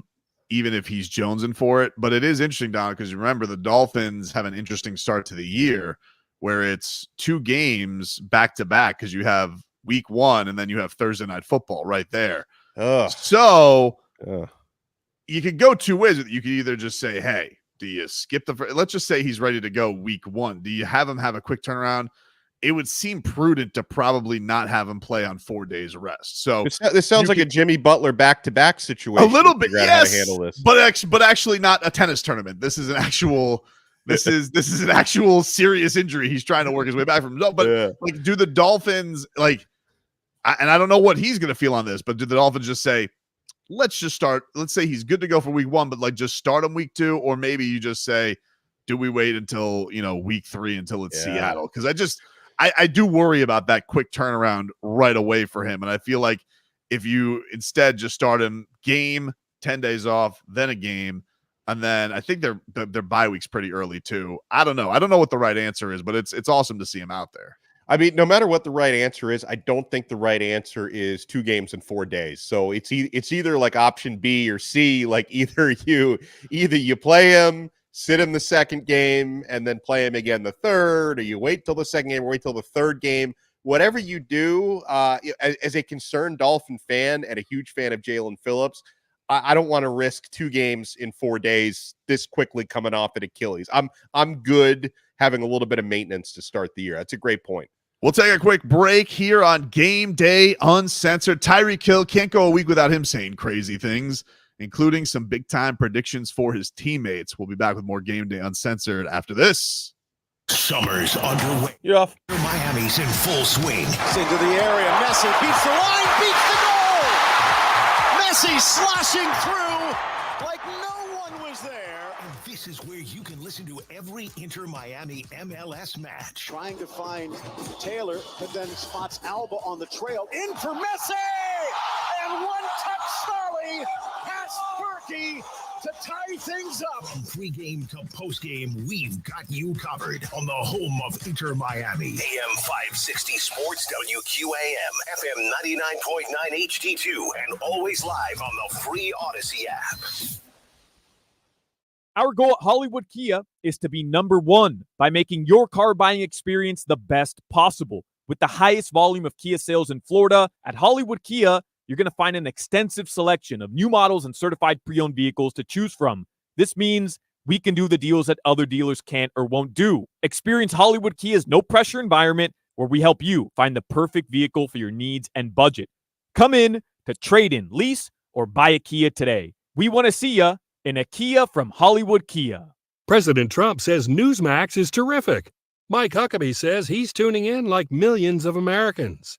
Newsmax is now the fastest-growing cable news channel in America. Watch Newsmax on cable, streaming, or on the free Newsmax app. And Newsmax has announced it plans to go IPO soon. For a limited time, eligible investors can even buy preferred shares in Newsmax, and they come with a 7% dividend. Get the details about Newsmax's planned IPO and shares. Just go to newsmaxinvest.com. Forbes says Newsmax is a news powerhouse. Get Newsmax shares. You can even buy shares with a credit card at newsmaxinvest.com. Whenever making an investment decision, you should consult your attorney or financial advisor. And investors are responsible for conducting their own due diligence regarding investments and for all tax and other risks and obligations. Don't miss out. Find out more at newsmaxinvest.com today. Hi, mijo. Traveling for work? Yes, mommy. Left Miami last night. Had a meeting in Buenos Aires this morning. Always so busy. Yes, mamita, but always thinking of you. Hola, precioso. When are you going to come visit? I'm in Chile now, mommy, and not sure when I can come see you. Argentina, Chile. I can't keep up. When are you coming to Colombia? Hey, ma, go check your front door. The door? What's at the door? Oh my! You came! Yes! I'm never too busy for you, mommy. Stay connected to what matters. AT&T Unlimited Premium PL, the plan that keeps the 305 connected while in Latin America. With unlimited high-speed data, talk, and text at no extra cost in 20 Latin American countries, now including the Dominican Republic. Coverage and data speeds vary. International usage should not exceed domestic usage. Visit your nearest AT&T store for more details. Retirement doesn't have to be complicated. Are you sick of all the fancy charts and investment mumbo-jumbo thrown at you to justify the Wall Street fees you're being charged? It's not the size of your nest egg that matters, but rather the income it can produce. Hi, I'm Mitch Lyons, best-selling author and star in a brand new Hollywood documentary called The Retirement Deception. In this film, we traveled over 20,000 miles interviewing real Americans who have retired successfully with a great lifestyle and peace of mind. They share their stories on how they get more retirement income with the same dollar saved, and the money is never at risk if the market crashes. That's right. If the market crashes 30%, you lose nothing. Even the super wealthy are shifting money into this new strategy because it increases their retirement income or can allow them to stop working year 1 minute. Over 50 and want a bigger, better, stress-free retirement. Call to talk to a specialist and get a free copy of this brand new movie, The Retirement Deception. 888-481-3567. This is a $30 value, but when you call today, you get it completely free. So don't delay. Call 888-481-3567. Again, that's 888-481-3567. Summer's just getting started, so fill your cooler with the smooth and refreshing taste of Twisted Tea Hard Iced Tea. It tastes like real iced tea because it's made with real brewed tea. And with a 5% kick of alcohol, Twisted Tea is perfect for the beach, the lake, or wherever you're hanging out and day drinking with your friends. Look for the bright yellow cans. Twisted Tea Hard Iced Tea. Keep it twisted. Twisted Tea Brewing Company, Cincinnati, Ohio. Please drink responsibly. We've made it easy to listen to WQAM. Just download the free Odyssey app to listen to all of our shows live or on demand. Plus, there's the cool Rewind feature where you can listen to any part of any show you might have missed anytime. Get it now and make WQAM your favorite station. Now, let's get back to Game Day Uncensored on AM 560 Sports, WQAM, FM 99.9 HD2, and always live on the free Odyssey app. Game Day Uncensored is sponsored by Southern Lexus Dealers. Find your summer getaway at the Lexus Golden Opportunity Sales Event. Get offers on select models through September 3rd. Also sponsored by the free Odyssey app. Download it today to listen to us live or on demand. And by Edmore Sawgrass Cadillac. When it comes to returning your lease, Edmore's has your back. Edmore Sawgrass Cadillac is your lease return headquarters. Click EdmoreSawgrassCadillac.com. Ed Morse is a proud partner of the Miami Dolphins. All right, welcome back, everybody. It is game day, uncensored. Just startled my daughter who snuck into the garage studio. Donna, she was, sorry, listen, you should have known. You got to know as a right up, it could start at any time, Sophia. It started any time. I scared my son this morning doing a Locked On Canes episode. Every time Miami gets a new, verbal commit in recruiting, I go, welcome to the U. Like I yell it out. It gives my kid nightmares. Like there's something about like me yelling about the Hurricane. Like if my kid ends up growing up to be a Seminole fan, it's going to be because I just like pushed him in that direction, not meaning to do it. Just straight childhood trauma. Yeah, childhood trauma. Right now, by the way, looking at some of the videos from the reporters that are boots on the ground at the Dolphins game at Hard Rock Stadium, seeing Odell Beckham Jr. playing catch with Tyreek Hill. So that's good. That's good. He's out with his teammates. Tyreek Hill is in warm-up gear, not jersey gear. Well, I don't know if he's going to play. I don't know. It wouldn't surprise me if Tyreek didn't play. Yeah, me neither. It looks like, some other guys are already in uniform. We're about, hour, 15 minutes away from kickoff. So guys are starting to get ready. The Dolphins not hinting at anything on social media as of yet. I would imagine by next hour we will have that list for you as far as who is not expected to play. They don't do an actives and actives, but usually the Dolphins will give a list of who they do not expect to play in this preseason. So I'm sure we will have answers for you guys coming on up. But Dono, this week, Tyreek Hill, he was on Up and Adams, hosted by Kay Adams, a FanDuel show. And everybody got crazy about the Noah Lyles thing. That obviously made big headlines because Tyreek saying, he's like, I'll beat Noah Lyles in a race and all that type of stuff, which that's Tyreek Hill. He's going to be cocky. Yeah. I appreciate that. And the pro athletes do not seem to like Noah Lyles very much because of his take on the world champions whole deal. So I was not surprised to see Tyreek Hill put that out for Noah Lyles to chew on social media. Even though didn't he big boy him and say I've never heard of Tyreek Hill or something? Liar. That's an all out lie. My wife's heard of Tyreek Hill. She's never watched a football game in her life. Everybody's heard of the cheetah. It's a ridiculous claim by him. But honestly, the one that I was more excited about from Tyreek Hill that I thought was bold, because Tyreek Hill, he's bold. He'll make some predictions. He'll put himself out there, and he thinks that Tua is capable of being MVP this season.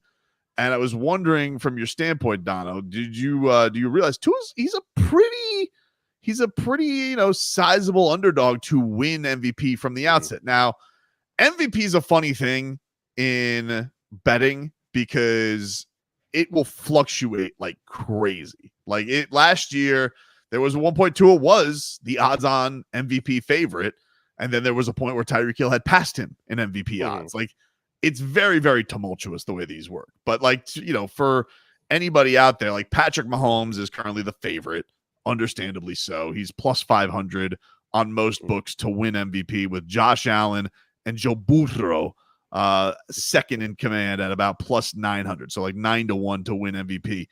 Tua on most books right now, if you want to take a flyer on your favorite QB, he's about 25-1 right now to win MVP. Wow. He's about plus 2,500 on most books, plus 2,000 in others. But I think that's pretty good value to take on Tua. If you're going to get it on the ground floor and you have a feeling this is going to be a good Dolphin season, one, if you want to get greedy and bet Tyreek Hill, he's about plus 10,000 on most books. Dono, wide receivers never won MVP. It's never happened. Right. Tyreek Hill at one point had passed Tua in the odds, but he was not the favorite to win MVP. And that was when it looked like he was going to eclipse 2,000, which and no receiver has ever done that. So it's like, MVP is usually a quarterback award, but maybe if a receiver literally sets a yardage record and eclipses a milestone that's never been done before, then they would maybe make an exception. But on the Tua thing, honestly, if I'm going to make futures bets on MVP, I'm more of an in-the-moment type of guy than a futures guy. But if I'm going to make these futures bets, I'm going to sprinkle money on a few different players for MVP. That way, because they're all way in the plus money. If one of your 5 or 6 choices wins, you're still going to come out on top. But, what does Tua have working for him? The type of offense and the type of playmakers where he is going to put up gigantic numbers. He's going to. It's going to happen, right? And when you're putting up video game type of numbers, you're always going to be in that conversation, right? I can understand why the smart money would be on Patrick Mahomes because he's done it multiple times and he's usually the last guy standing in the beginning of February. But if you're going to take flyers on a few different other players, your Tuas and maybe your Lamar Jacksons, he's also won the award before. You sprinkle money on a few different guys. Yeah, I think Tua Tobin can absolutely be in that conversation. The Dolphins are going to be a playoff team. So they're going to win, 10, 11, 12 games. So, and he's going to put up huge numbers. So there's no reason why he can't stay in that conversation. I think he can. It is interesting. I do feel like out of most of these guys, the interesting thing is when you look on the board for MVP, you can't find any other position players other than Christian McCaffrey. And so, Brock Purdy would have that to deal with. And then, Tua has another guy, Tyreek Hill. People will be like, is it Tyreek Hill? Because, people get narrative crazy with Tua.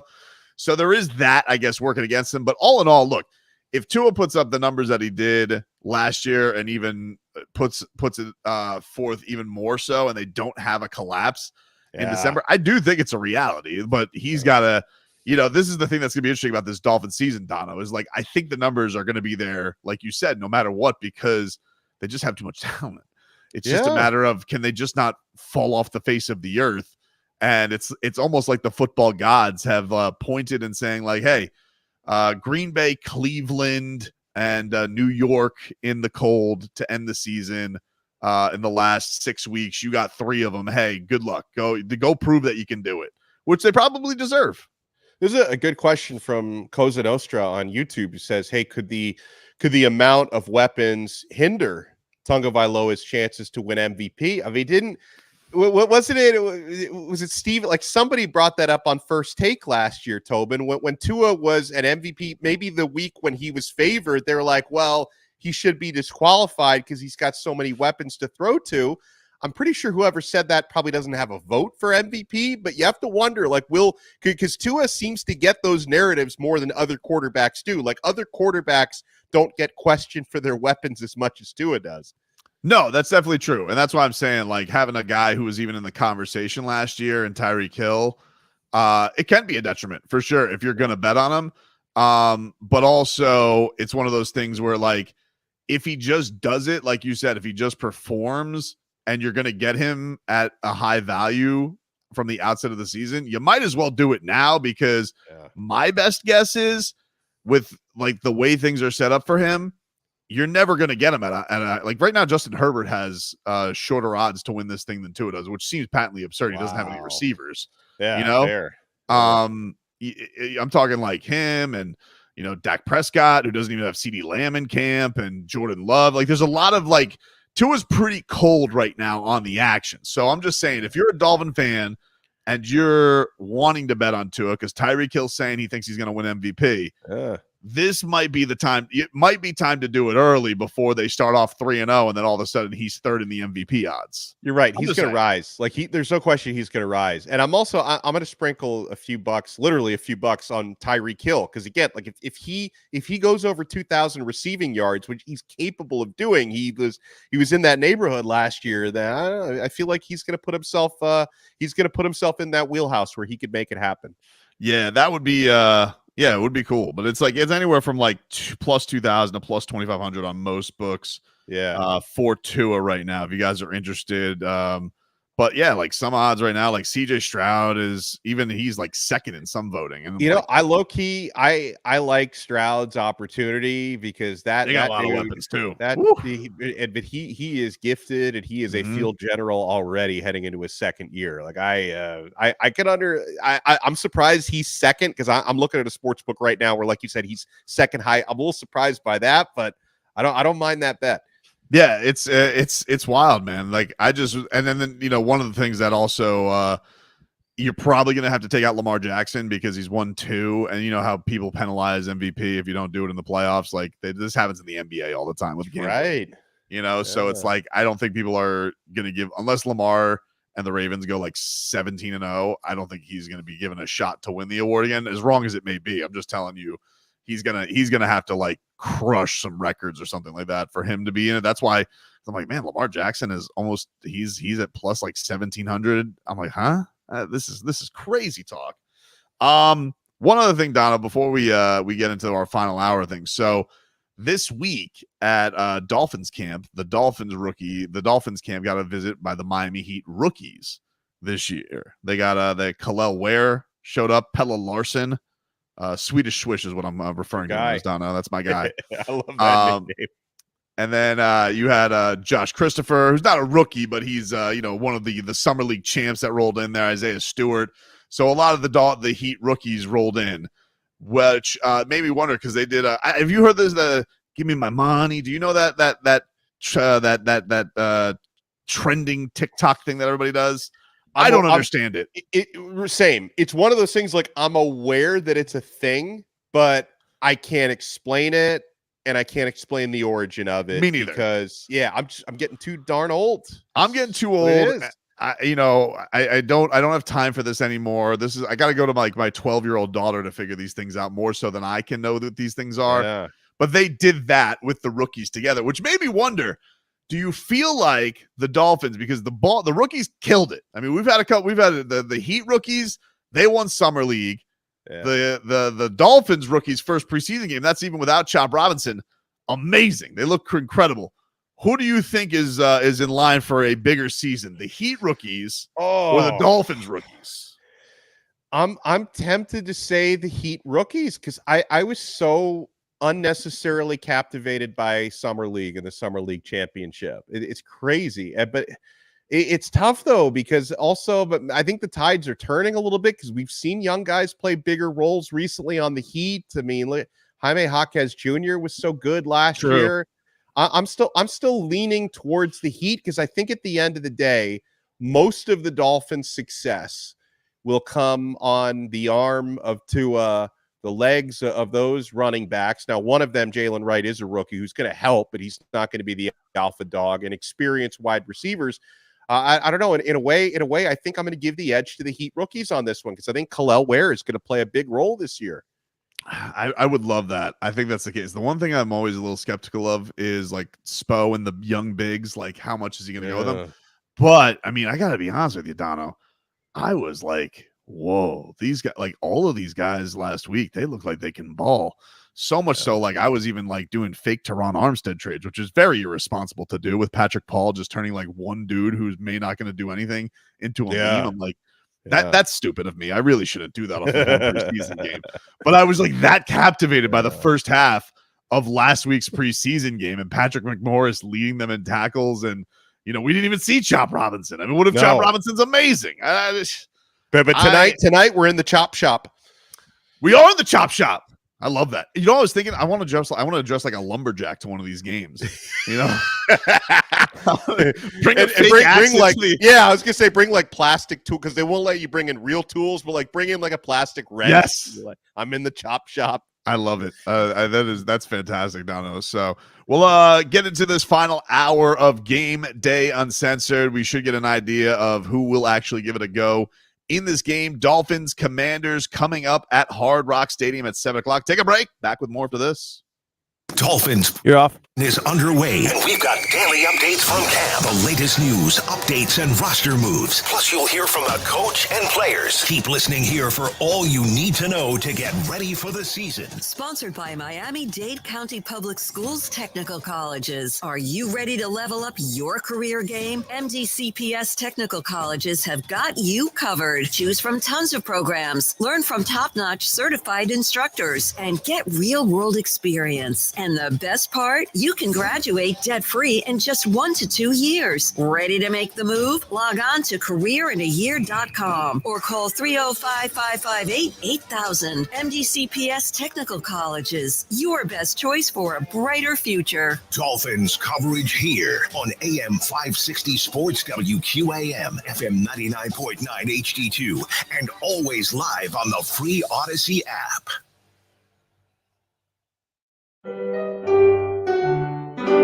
Timmy, everybody. Great job. Next up for our 5th grade class recital, we have Samantha. 10 times better performance can make a big difference. Castrol Edge Motor Oil gives your engine 10 times better high-stress performance. Castrol Edge, better oil for maximum performance. Now through December 28th, Castrol Edge and Edge High Mileage Motor Oil are on rollback at Walmart. Claim based on sequence dyne test under high-load conditions versus API SP test limits. We all know what UV rays can do to our skin, but they can also do damage to your car. Keep that from happening with 303 Protectant. 303 Protectant keeps the sun's harmful rays from causing fading and cracking in rubber, plastic, or vinyl surfaces. From the dashboard to the tires, 303 Protectant keeps your car looking new longer. Get 303 Protectant today at AutoZone. Visit 303radio.com for more information.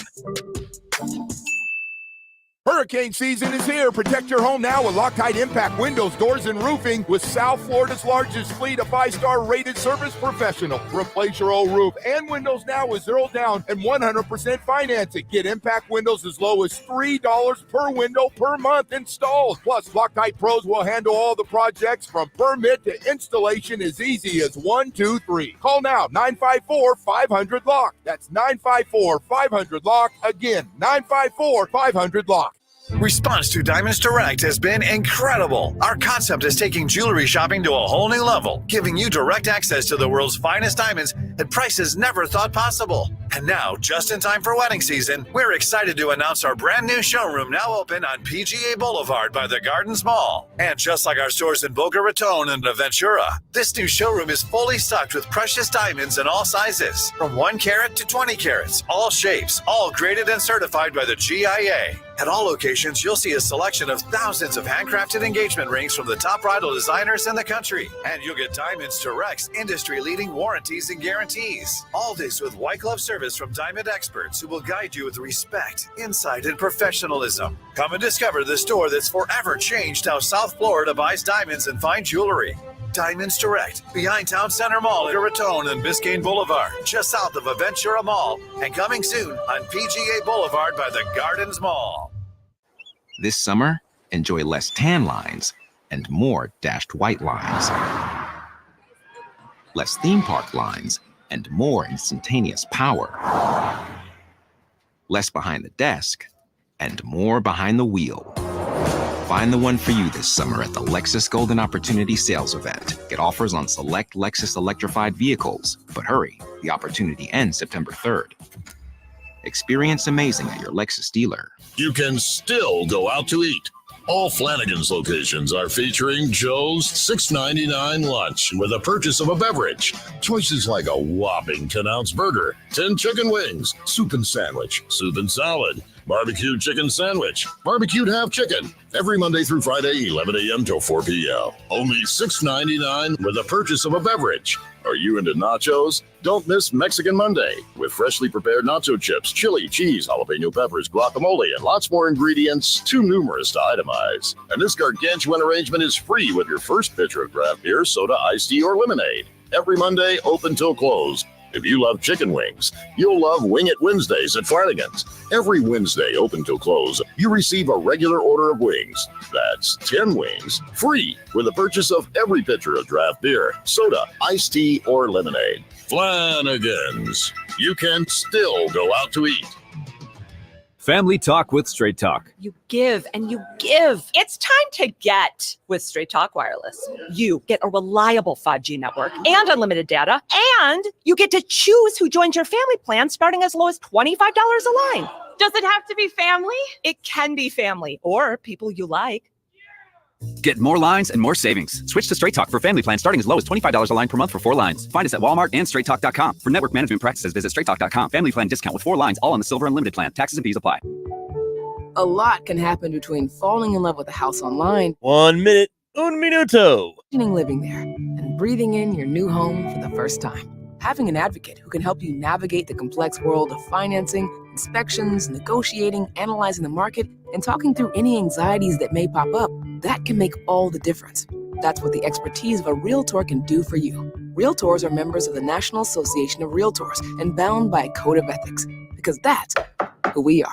Doral Hyundai is under new management with a better way of doing business. Experience the difference and see why we're out to be the #1 volume Hyundai dealer in South Florida. You can buy with confidence, knowing that every new Hyundai comes with owner assurance, America's best warranty, 10-year, 100,000-mile powertrain warranty, and Hyundai complimentary maintenance. Test drive a new Hyundai Tucson today. You'll be glad you did, because when it comes to Hyundai, the great deals are at Doral Hyundai and DoralHyundai.com. See dealer for complete warranty and maintenance details.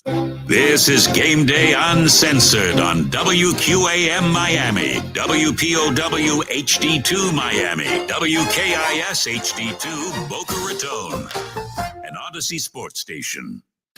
Now, let's get back to Game Day Uncensored on AM 560 Sports, WQAM, FM 99.9 HD2, and always live on the free Odyssey app. Game Day Uncensored is sponsored by Southern Lexus Dealers. Find your summer getaway at the Lexus Golden Opportunity Sales Event. Get offers on select models through September 3rd. Also sponsored by the free Odyssey app. Download it today to listen to us live or on demand. And by Edmore Sawgrass Cadillac. When it comes to returning your lease, Edmore's has your back. Edmore Sawgrass Cadillac is your lease return headquarters. Click EdmoreSawgrassCadillac.com. Ed Morse is a proud partner of the Miami Dolphins. Welcome back, everybody. Game Day Uncensored here.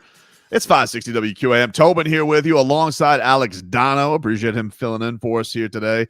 Solana, one preseason game. He's like, yeah, I'll come back for the regular season. I'm like, oh, thanks, buddy. I think Tua's going to have more preseason reps than Solana. Apparently so. Just leaving us high and dry. Appreciate Danny Garcia today for doing a fantastic job producing as we are getting set for our second preseason game. I don't know what this is worth, Dono, because we'll get official word of who's going to go, but it does look like Chop Robinson is going to be in action tonight. They just tweeted him out warming up on the field. He's got his gear going. So it looks like we will see number 44 out there in action, getting ready to go, which is exciting. We talked about that earlier in the program today, about seeing Chop make his Fins debut, even if it is in preseason action. It would be cool to see him out there flying around, as we got to see a lot of rookies do it last week, but not the first pick this year. Yeah, so now I put the Chop reps at the top of my priorities list to watch tonight, where when he's on the field, I will be watching him and no one else upon my first view, which may be my only viewing, but upon my first viewing of the guy. I don't know if I'm going to rewatch the game film afterwards, but I will be watching Chop Robinson on every rep he plays. I don't want to go back and watch. Like, once it's that, I mean, like last week, I'm not going to lie, guys. Look, that second half was brutal. I do it only for wins, not preseason, like regular season or playoff win. We haven't seen one of those in many, many years, but regular season or playoff wins, I will go back and enjoy for a second time. Losses, I try to move on. Oh yeah, I can't. Anything I can do to just forget that it existed, I try and do. I mean, I guess talking about it 4 hours the next day does help. It gets cathartic in some ways, but preseason, like, I need some. You got to give me something to munch on here. I need something to feel good about when I'm watching this game. So hopefully it's regarding a little bit of action from the starters today, and you get to see Chop Robinson out there doing his thing, flying around. Mike McDaniel earlier this week, this is what he had to say about how he is approaching preseason game number 2. No, I anticipated this question. And so I thought, how can I responsibly answer it and just be honest? Well, the idea from a starting point is that, I want some starters to play in the game. Now, to say exactly which individuals those are, specifically with the collection of injuries that you have to manage, and not really knowing what takes place today, we'll make some final assessments on who those players are going to be as a staff tomorrow. But the approaching it, and as I've explained to the players, the approach will be that the guys that are known starters, with exceptions, but the starting point is that they will get some action this game, and then we'll just take it case by case from there. There you go, Mike McDaniel. So that explains everything, right? Kind of, yeah. It's vague. It's direct and vague. It's like, I kind of have some thoughts on where we're gonna go with it. I think we know, who those guys are, who they'll definitely probably keep on the sidelines. But I think the interesting one's going to be QB1. Will they give Tua a little bit of action today? I'm trying to find out on Twitter. I haven't seen any video of him. I saw one tweet from Adam Beasley that said, "Hey, we haven't seen him warming up," but that was an hour ago. So, okay. I'm not sure where we're at with Tua going or not. We will keep an eye on that for sure, and see what it ends up being. But I do think that I think just it's a long time to go with no action in football. I think it'd be cool just to kind of get into the routine of it somewhat, and especially you see some of the other teams going out there and playing their guys and giving you some action. Definitely would it feels like it'd give you a little morsel of football before we get to the real thing, Dono. Well, and based on the pattern of how Mike McDaniel has operated for the previous 2 years, he's liked to give QB1 a little bit of preseason action, and I think it's always been in this second game is when he gets that action. So my expectation, just based on the last couple of years, is Tua, in my opinion, will start the game. If they lead a touchdown drive, first drive, this night's probably over. If they don't score first drive, he'll probably give him a second opportunity to score, because I think McDaniel would like to end Tua's night on a high note. That's the way it's gone the last couple of years. That's the way I expect it to go tonight, unless there's some sort of an extenuating circumstance. Maybe if McDaniel doesn't feel like the offensive line would be a good representation tonight of what it would be in the regular season, or some other reason why he would think it would be too risky to play Tua tonight. But I expect Tua to play. Going to be an interesting thing with the offensive line, because they basically all got a break last week. Nobody on the line played, which allowed us to get the look at Patrick Paul. Jack Driscoll got the start at center. They go into this week. They bring in, Liam Eichenberg, who we thought, much maligned by many Dolph fans, thinking that he's going to get this shot at right guard. And then immediately back this week, he's right back to center because Brewer gets hurt. So you kind of feel for him in some regards, Dono, because this guy really just never feels like he gets to settle in anywhere. He's kind of getting moved all over the place. So we'll get I would venture to guess Teron Armstead's not going to play. I'm just guessing on that. Yeah. But if you mix in most of the starters with the sprinkle of the rookie Patrick Paul, I think that's another thing too, is maybe we get the first look at mostly what the starting lineup will look like, I guess, depending on how bad Brewer's hand injury is that is keeping him off the field right now. Yeah, and it wasn't Eichenberg getting into some skirmishes in that joint practice. Like he was so he's trying to, at least he's trying to show that fire, right? That he's gonna go out there and he's gonna tangle and throw hands if he has to. I think he's used to. Well, I will give Eichenberg this. I think that Chris Wilkins, you go up against Christian Wilkins that many practices in your career. I'm sure you're used to the dirty extracurriculars. Oh yeah. Because they say Christian Wilkins is even rough in practice to go against. So he's not going to get played with in these type of performances. But it was cool this week because they had the joint practice with the Commanders, as you mentioned. It seemed like there was a headbutt maybe at one point and a dust up. But Kendall Fuller, who I don't feel like has gotten a lot of shine and talked about with this franchise, but he's brought in to basically replace Xavier Howard, and he gets to end practice in the orange jersey against his former team with a pick. So that had to feel pretty damn good for him.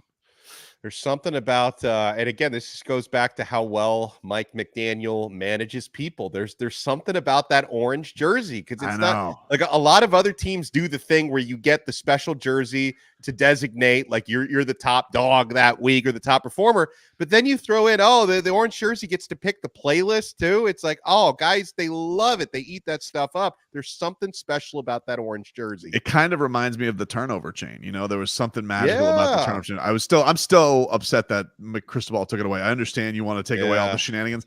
I loved the turnover chain. And you have a hit, like you said, when everyone tries to copy it. When everybody tries to copy a turnover trophy, then you nailed it. Like you nailed something as a perfect tradition. So So one thing but the flaw with the turnover chain was when you're down 42-0 and you get a pick six to go down 42-7, and then somebody puts out, it's like, are we sure we want to do that? I understand, but I feel like the good outweighs the bad. I felt like the good outweighed the bad. That's the way I looked at it. I felt like we were focusing on the wrong things and a lack of confidence. Yeah. I understand. Mario Cristobal, instead of a turnover chain, he just wants to do burpees. He's very tough. I would that the turnover chain getting rid of is a bad idea because he's going to pull me into the ground. But I miss it. And I think with Mike McDaniel, the orange jersey has been genius. Everybody loves it. Everybody wants to make the playlist. All the fans like, who's the guy this week? That guy had a good practice. Who was the guy? It's a hit. Like, it just sometimes a coach comes up with something and you're like, boom, nailed it. That is the perfect thing to get the people going. Julian Hill, or as I'm referring to him as New George Kittle, he said that he says the orange jersey comes with a lot of pressure. I told Alec Ingold in warmups, I was like, man, I did not know how important this playlist was. Like, it's pressure, man. You get that orange jersey, you better come with it. Not just the playlist, but even stepping up on the field. Yeah, all eyes on you now. You're going to be noticed on film. You're not in the white, you're not in the truck. You know what I'm saying? You're going to be spotted out, in front of everybody. So you better make sure you come correct. Oh, everybody wants to know who's got the oxen if you're going to screw up. Are you going to bring it? Are you going to get everybody fired up or what? Yeah, like I'd be really afraid. Like if I wanted to mix in some easy listening, like if I'm looking at this, like I'm programming an FM station and I change the pace up and it ruins the mojo of practice, I wouldn't want to get ragged on, Tobin. There's a lot of pressure that comes with picking that playlist. And also, somebody like Omar Kelly's going to be getting a copy of your playlist, and he will not be afraid to insult you if he doesn't like your picks. He pulls no punches. No. But Mike McDaniel said, this is like Fight Club. There is one rule when it comes to the orange jersey. Here was the Dolphins head coach. They love the playlist. They love forcing the will of the listeners. And like one of the rules about the orange jersey is that there's no such thing. You don't complain about the music during practice. Because if you don't like the music, change the music. You know what I mean? So if you don't like Liam Eichenberg's playlist, all right, put on a show against him when he's wearing the orange jersey, and you can have a playlist and you can truly show the audience how much better your musical ear is than theirs. Boom. So it's a fun thing we like doing, and guys seem to like it, and there is pressure. Like, unintended consequence every single time. If I give an orange jersey to a defensive lineman, the offensive line takes it as an offense. If an offensive line gets an orange jersey, you better believe people are lining up to go against him in one-on-ones. That's a competitive spirit that I appreciate, and we do a good job protecting the team and protecting each other. So something I embrace. There you go. Mike McDaniel laying out the ground rules for the orange jersey.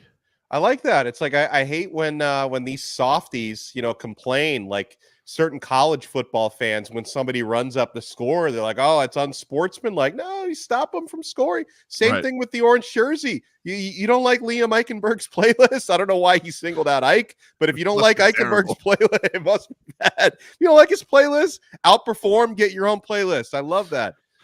Oh, man. All right, we'll take a break here on Game Day Uncensored. When we come back, when these two franchises play, there is one thing that I think about, and that is some of the great Canes that have played for them. And I want to get the man, when we have the host of Locked On Canes, a man who covers them better than anybody in town, we got to get his thoughts on his favorite Canes all time between these two franchises. And also, we will keep you up to date. We'll see if we get any updates. I do have an update on as far as Commanders are concerned about who's going to play. But when I get that finalist for the Dolphins, we'll give you that as well, guys. More Game Day Uncensored. Tobin and Dono here with you for another 45 or so minutes. Back with more after this.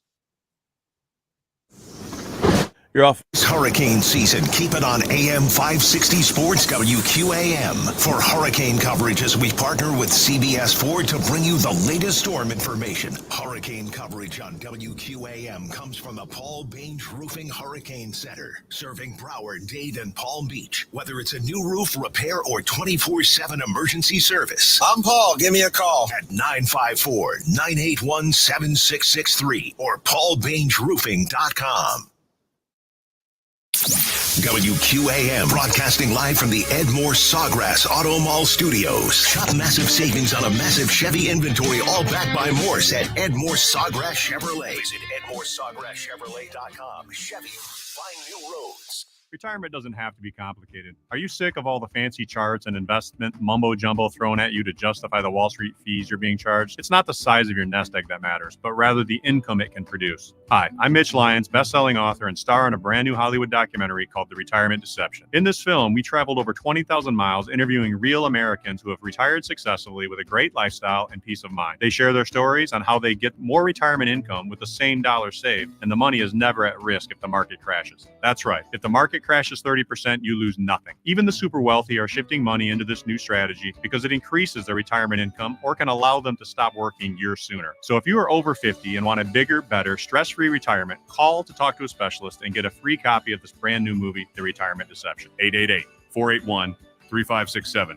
This is a $30 value, but when you call today, you get it completely free. So don't delay. Call 888-481-3567. Again, that's 888-481-3567. Every day is an amazing day at Cheetah Pompano Beach. Free lunch till 3 p.m., happy hour till 6 p.m., and $100 bottle specials Sunday through Wednesdays. CheetahSOFL.com for more info.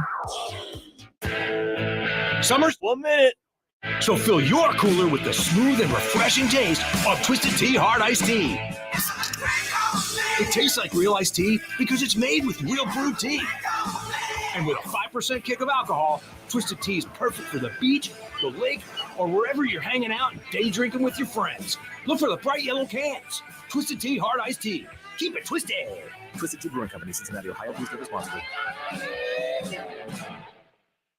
This is the story of the one. As a warehouse manager, her job is to transform chaos into clarity and to see patterns where others see problems. Luckily, she's got a partner who shares her perspective.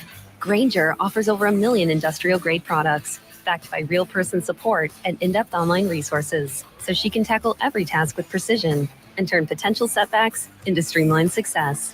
Call clickgrainger.com or just stop by. Grainger, for the ones who get it done. Have you downloaded the free Odyssey app and made WQAM your favorite station? Do it! Listen to us live or on demand and use the rewind feature to go back and listen to any part of any shows you might have missed. Gameday Uncensored continues on AM 560 Sports WQAM, FM 99.9 HD2, and always live on the free Odyssey app. Gameday Uncensored is sponsored by Southern Lexus Dealers. Find your summer getaway at the Lexus Golden Opportunity Sales Event. Get offers on select models through September 3rd. Also sponsored by the free Odyssey app. Download it today to listen to us live or on demand. And by Ed Moore Sawgrass Cadillac. When it comes to returning your lease, Ed Moore's has your back. Ed Moore Sawgrass Cadillac is your lease return headquarters. Click EdMooreSawgrassCadillac.com. Ed Moore's is a proud partner of the Miami Dolphins. Welcome back, everybody. It's Game Day Uncensored here on 560 WQAM. Tobin here with you alongside Alex Dono, being produced by Danny Garcia today as we are closing in on preseason game number 2 here. Dolphins and Commanders. Want to give you your actives here, brought to you by JM Lexus. It's the perfect time to catch the deal you've been waiting for as the Golden Opportunity Sales Event continues. Don't miss your opportunity to score even more now at JM Lexus. And I bring that up, Dono, because finally, somebody has spotted Tua Tagovailoa. He is in uniform and looks like he is playing tonight. So we will be able to see a little bit of QB1 here tonight. It also looks like I see a video here from Travis Wingfield from Dolphins.com And it looks like Raheem Mostert and Devon Achane are both in uniform as well. Okay, more reasons to watch. So it is interesting. According to Omar Kelly, Jaylen Wright is not dressed, so I don't know if he's a little bit banged up. We don't need him tonight. You're gonna have some showing. Chris Brooks, I'm sure, is going to get a little bit of look tonight too in that second half, along with Jeff Wilson as well. But there you go, a little bit of a look at some of your Miami Dolphins who will be going. It looks like Liam Eichenberg playing center today, to no one's surprise, dealing with the Brewer injury. But Tua is going to give it a go. So that is the answer we'll be waiting for. If there's a list, when I get an official list of everybody who is not going, and according to Omar, Tyreek Hill, Jalen Waddle not playing. So no surprise there. I think we got. Yeah. I think we kind of nailed it though. I think we're the one surprise to me is Jalen, but I don't know if he was banged up this week and I missed it. I'm not sure if that's the case or something like that. I guess that could be. He got in plenty of work last week. Maybe he'll get in a little work in the preseason finale next week. So I mean, but it's like when you have, assuming since they're warming up, assuming we see both Mostert and Achane tonight, it's just there's less of a need for Jaylen Wright. We'll save the secret weapon for next week. Agreed. So when these two franchises squared up this week, Dono, and I found out we were doing the show together, I immediately had to get your thoughts on this because I do think of Washington and I do think of the Dolphins as having some of the better Canes of all time in their franchise. This was a really cool summer because we saw Andre Johnson going to the Hall of Fame. We saw Devin Hester as the Canes just continue to rack up that Hall of Fame record. But in your mind, if I were to give you the lot of these two franchises, your top three Canes all time who have played for either the Dolphins or the Washington franchise, who would you go with? Who would be your top three all time? Are they all Commanders?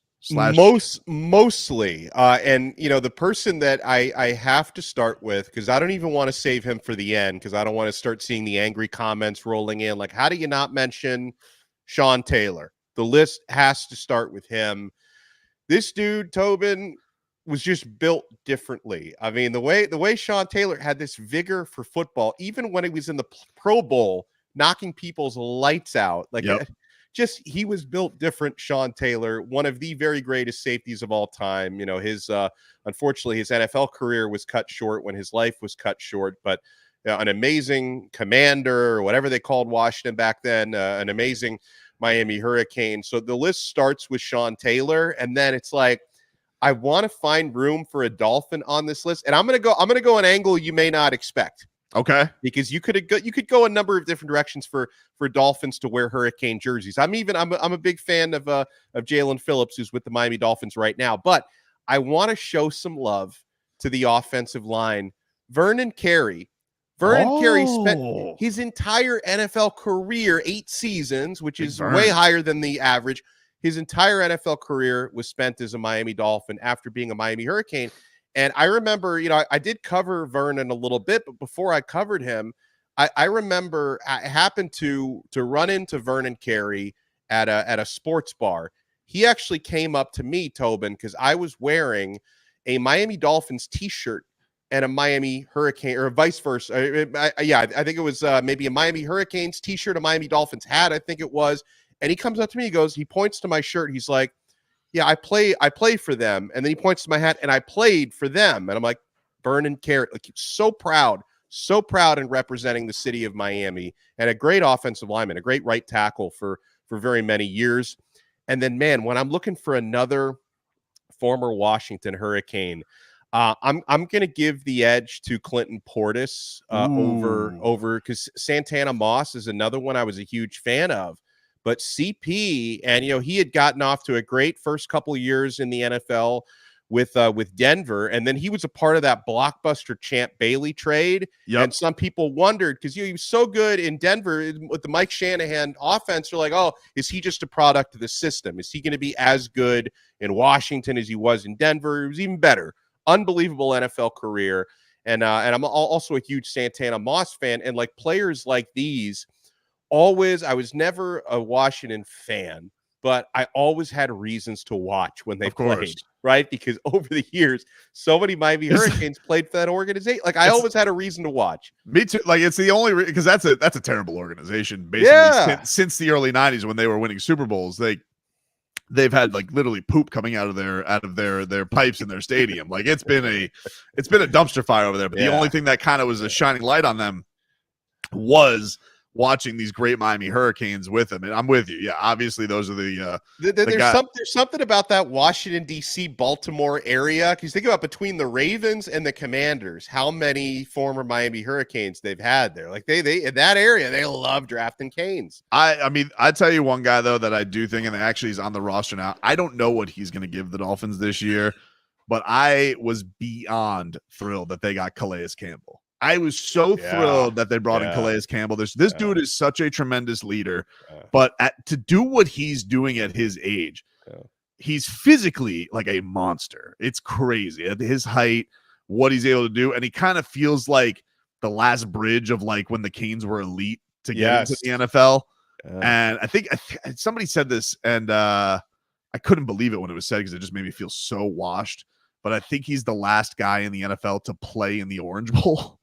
Which is and he did because I remember covering him in the crappy Orange Bowl locker rooms after games, so I could verify he played it. But wow, if that's the case, that's crazy, dude. It makes me feel old.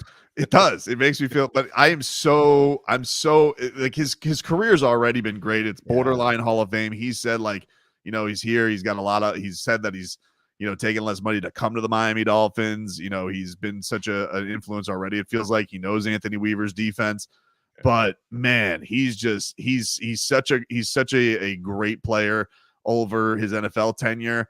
And his Canes career too, like just a freak because of how damn big he is. Just an absolute freak. He's like, what was he like 6'8" with the incredible? I mean, he was a high level basketball player as well. Obviously, growing sounds up. like a monster. Yeah. Sounds like the Cookie Monster. And when he was 18 years old, talked the same way. Like that was like he was menacing.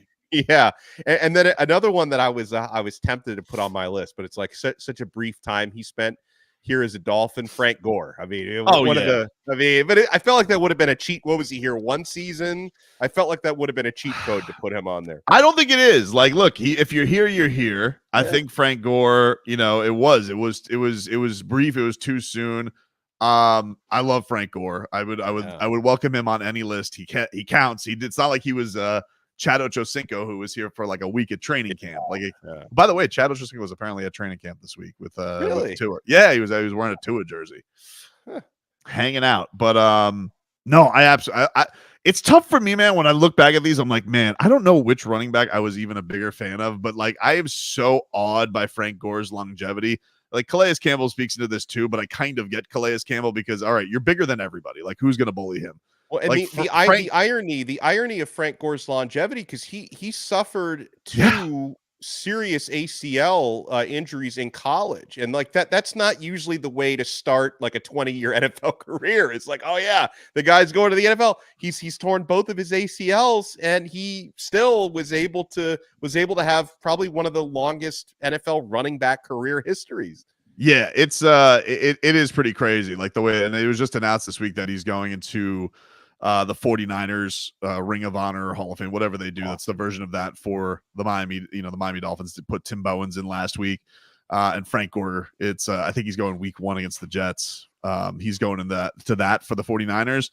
But yeah, I'm with you. And then of course he finishes his football career and he goes, you know what? I'm going to try boxing. Because that's just, I just don't have enough contact in my life. I'm gonna go, and he's a moose. Like I saw him train one time at a local gym in Davie. My guy Javier Santana, who runs the Sweatbox gym, and the dude was like getting after it. It was before he was gonna fight Darren Williams, which was a bit of a weird fight because Darren Williams is like 6'5", a lot bigger than him, but trained MMA. But Frank Gore, he was all about it. And then I think after that, he like started to go into some pro fights as well. I don't know if he's going to continue that. I'm not huge into wanting the athletes to box, especially one who's already put on the miles that Frank Gore has, but he's a badass. I mean, there's no doubt about that. Yeah, and he's got I can't remember where if his son signed somewhere, but his son, he's a little undersized, but a really talented running back. Frank Gore Jr. is now like 23 years old. It's like, wow. I mean, we're getting all these second generation. I mean, Vernon Carey's got a son who's a basketball player. It's like, I remember that. I was really excited for Vernon Carey Jr. I was like, oh, I wanted the Heat to get him. I don't remember who they took that year. I forget who they drafted because he went I don't either. fairly late, but I remember being very excited about what Vernon Carey Jr. was going to do. That was yeah, man. This is like anytime the Dolphins play Washington, I immediately think like they had royalty. It's like them and the Ravens, that whole area, they just knew like, all right, you know what? Let's just draft Canes. And I'm happy that the Dolphins are kind of going in that regard because they have three great ones right now in Calais and Jaylen Phillips, and Braxton Berrios is a badass. Like, I don't think people maybe look at Braxton as a Canes legend, but he was a really good Hurricane. Yeah, and I think the only reason why anyone would not consider him a legend is that, you know, unfortunately the teams he was on just didn't you know, they didn't win championships, right? But Braxton, one of the finest Miami Hurricanes I've ever covered. Like, not only and very, very similar to Xavier Restrepo, who's there now, similar in play styles and leadership, because these guys are alphas, and Braxton was that. And in fact, I can remember when Berrios was playing for the Hurricanes 6-7 years ago, however long ago it was. I remember one of my complaints about the team at that time was, why don't we have more people with his personality? Like, why don't we have more leaders? Like, why don't we have a quarterback who has leadership qualities like him, linebackers? Like, I wish there were more Berrioses on the team at that point, because that dude was and still is a leader of men. He always will have for me of course, probably the last elite moment for the Canes is him putting the handcuffs on for his touchdown against Notre Dame. I was like, yes. Like, that was that dude got it. Like, he got it, dude. He just got it. Like, that was something. All right, we'll take a break here on Gameday Uncensored. Final segment coming up. We'll give you any final details that we have on today's roster, give some final thoughts. We'll predict the game ball for today as well. Tobin and Dono here with you. Game Day Uncensored. We'll close things out coming on up right here on 560 WQAM. You're off. This is a really short commercial break. The text line at 305-567-0560. Kendall Toyota, all time in the 305 and home of the Kendall Toyota best price 366 days of savings. All at Kendall. Call 305-KENDALL and text WQAM at 305-567-0560. This summer, enjoy less sunscreen smell and more new car smell. Less sand stuck in between toes and more foot on pedal. Less suitcase packing and more cargo space. Make room for more than just memories this summer with a Lexus SUV.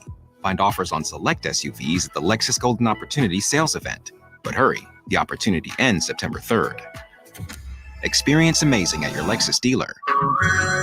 Hey everyone, it's Ted from Consumer Cellular, the guy in the orange sweater, and this is your wake-up call. If you're paying too much for wireless service, you don't have to keep having that nightmare. Consumer Cellular has the same fast, reliable coverage as the leading carriers for up to half the cost. So why keep spending more than you have to? Seriously, wake up and call 1-888-FREEDOM or visit consumercellular.com. Savings based on cost of Consumer Cellular single line 1, 5, and 10 gig data plans with unlimited talk and text compared to lowest cost single line postpaid unlimited talk, text, and data plans offered by T-Mobile and Verizon January 2024.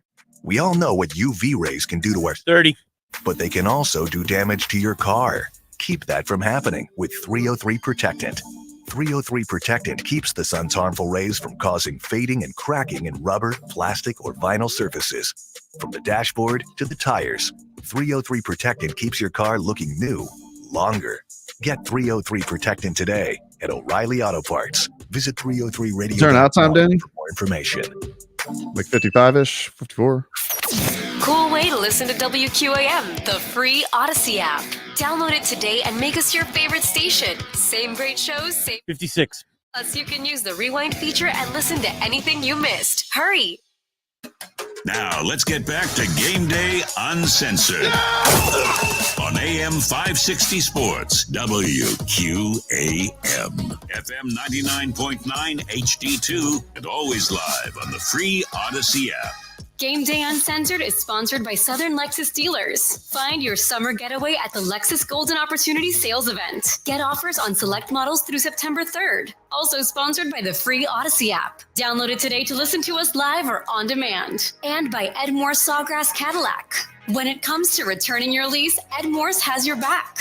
Ed Morse Sawgrass Cadillac is your lease return headquarters. Click edmoresawgrasscadillac.com. Ed Morse is a proud partner of the Miami Dolphins.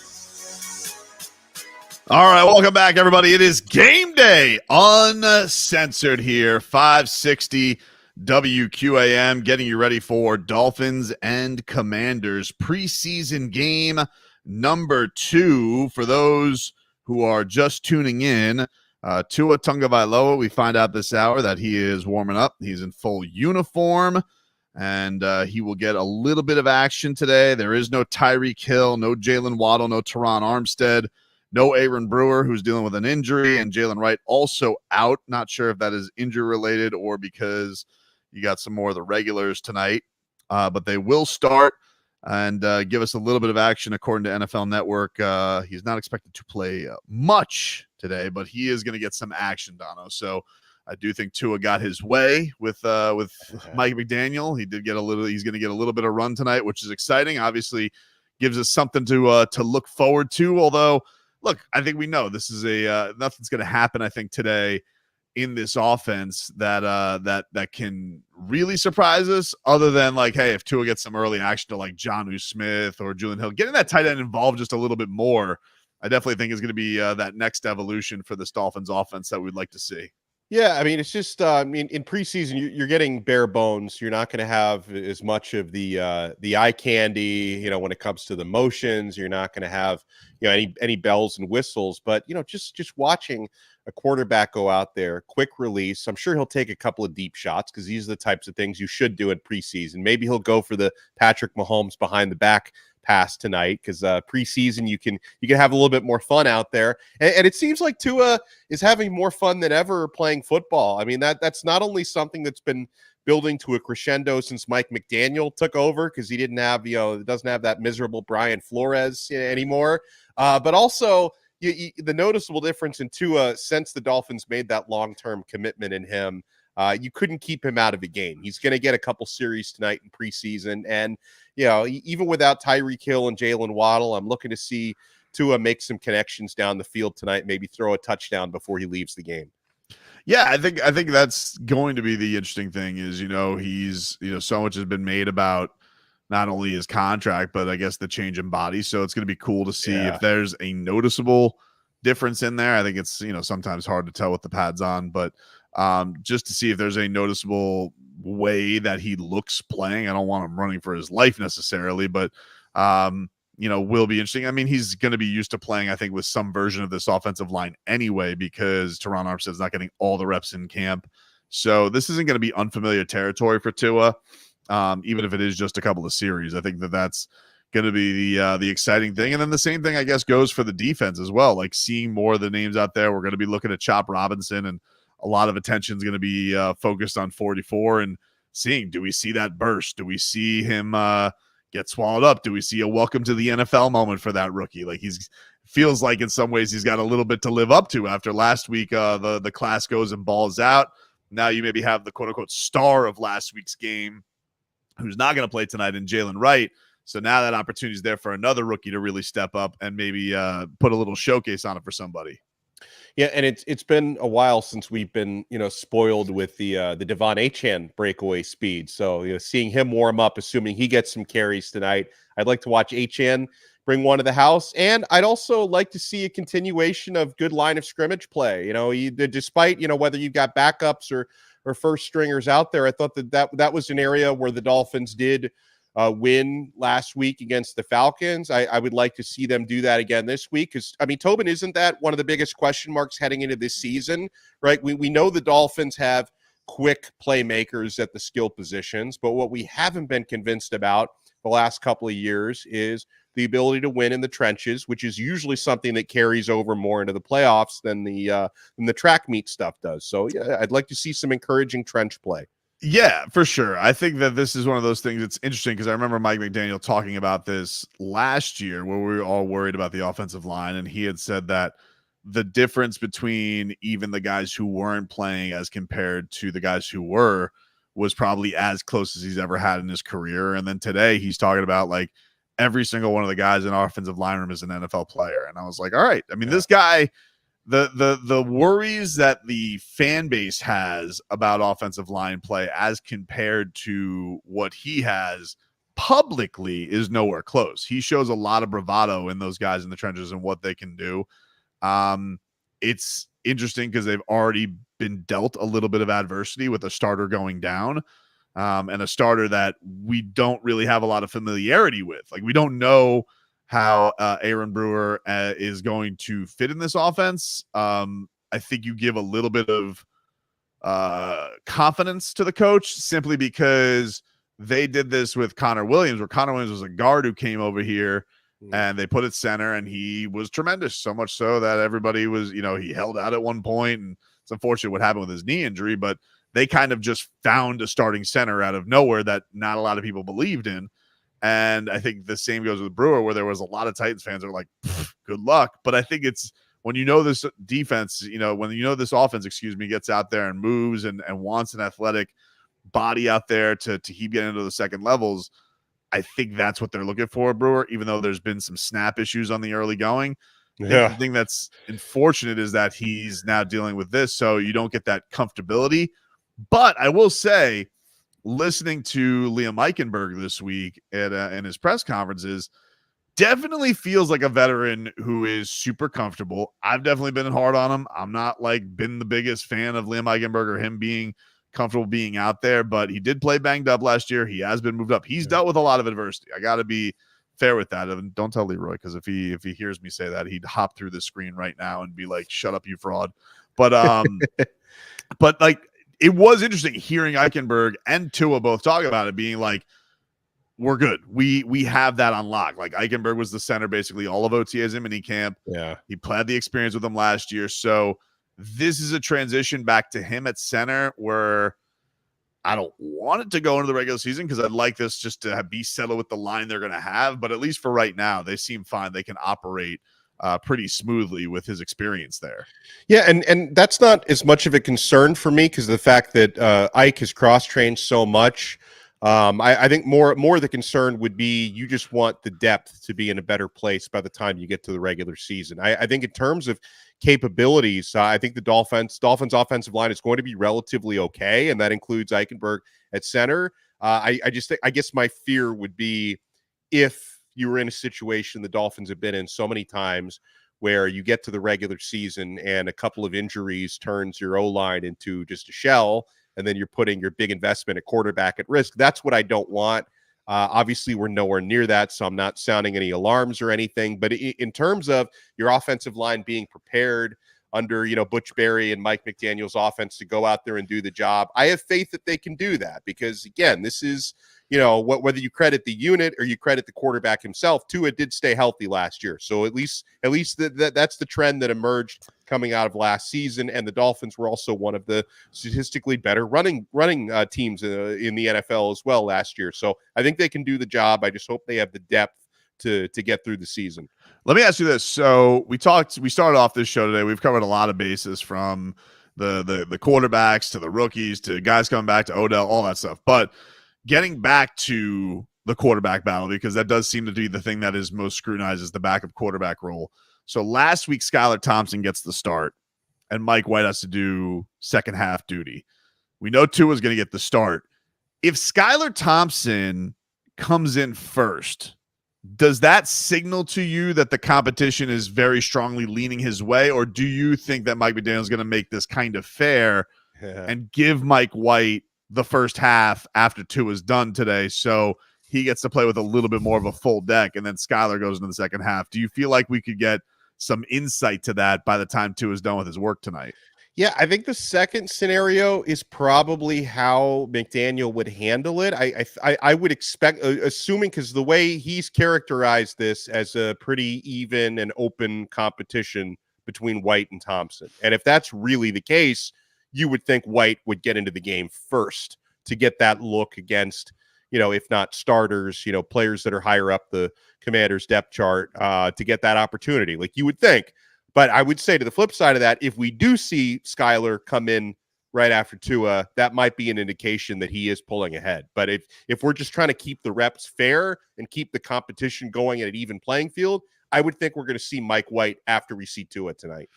Yeah, and that's going to be I think we'll get that answer, and that's going to be interesting. But if he doesn't, if Skyler does come in, I'm going to be like, oh, that's a thing. Like I'm looking for, if I'm looking for my first thing tonight of like significance and saying, all right, that's if Skylar Thompson gets snaps after Tua today, then I'm going to be feeling very heavily like, oh, well, Mike McDaniel is feeling like Skylar is his guy after Tua. That's the way he's going to go.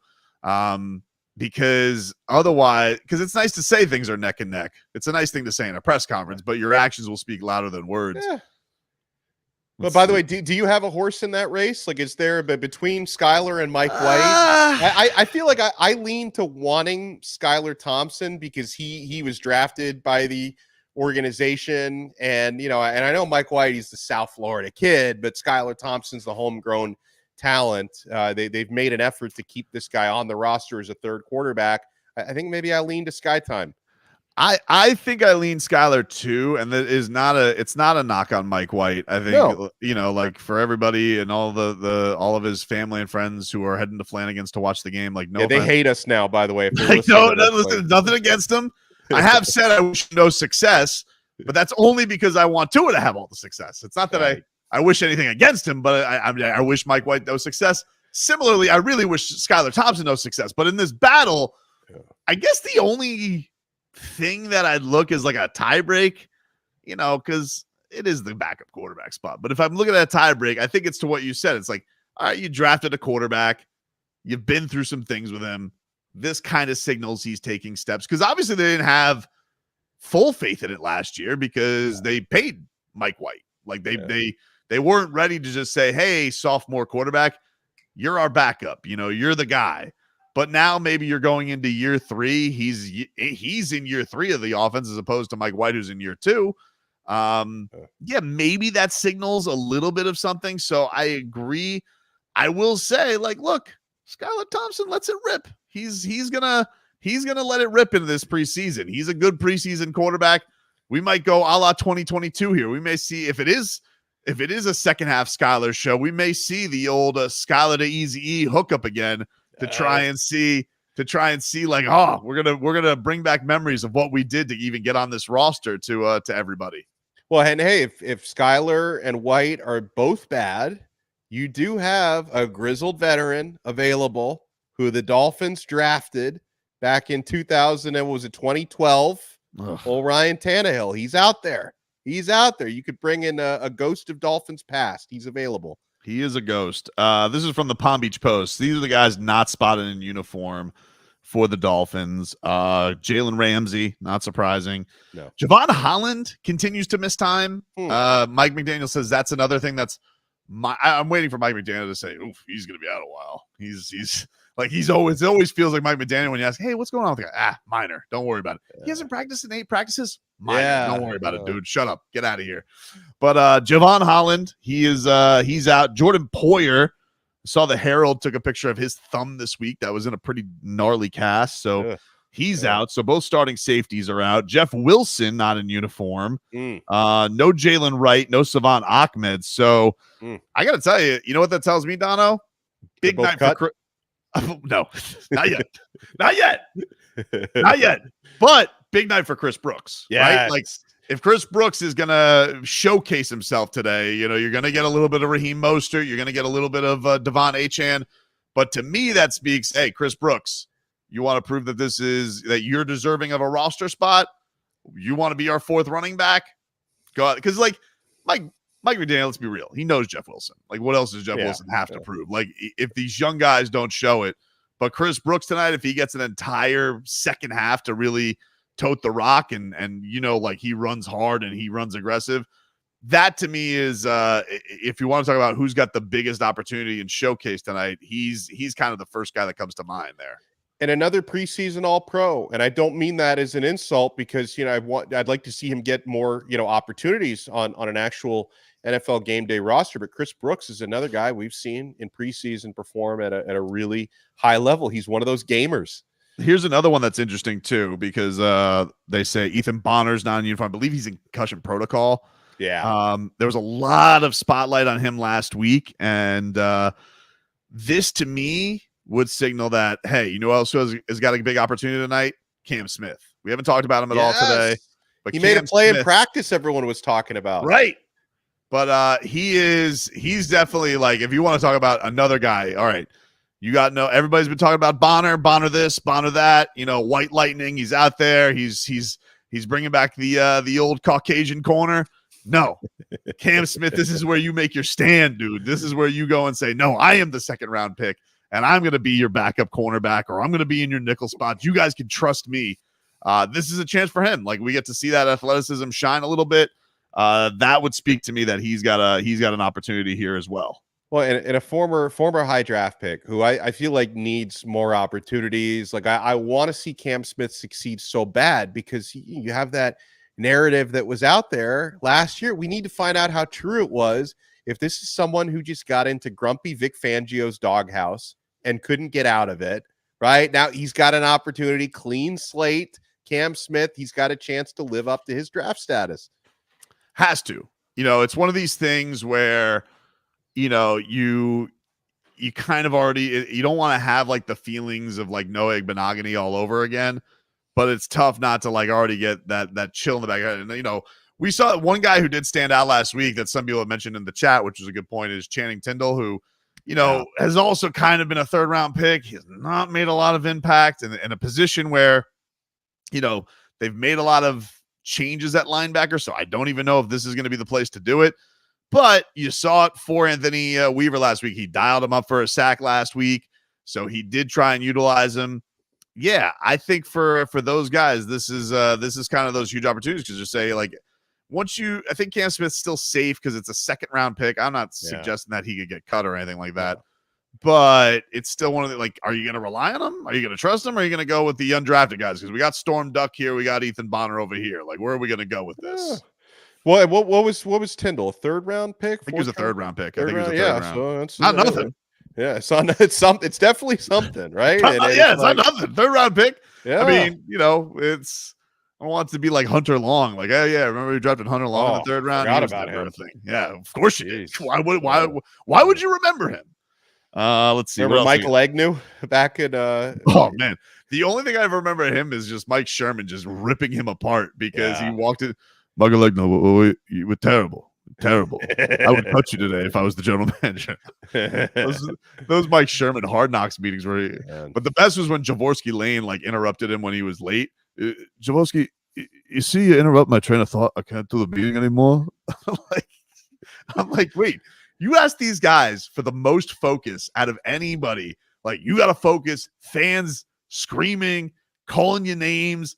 Contact flying around. Mike Sherman can't get through a guy walking into his meeting 15 minutes late. He just has to cancel the meeting and yell at Jaworski Lane. He was a grumpy old man, Mike Sherman. I mean, he was. He's fun to watch on Hard Knocks, though. Definitely was. And then let me see. Last of this list. Tanner Connor remains hurt. He's out. Jody Forston, tight end. So suggest that would mean like Julian Hill, like step up, dude. You got a big game in front of you as well.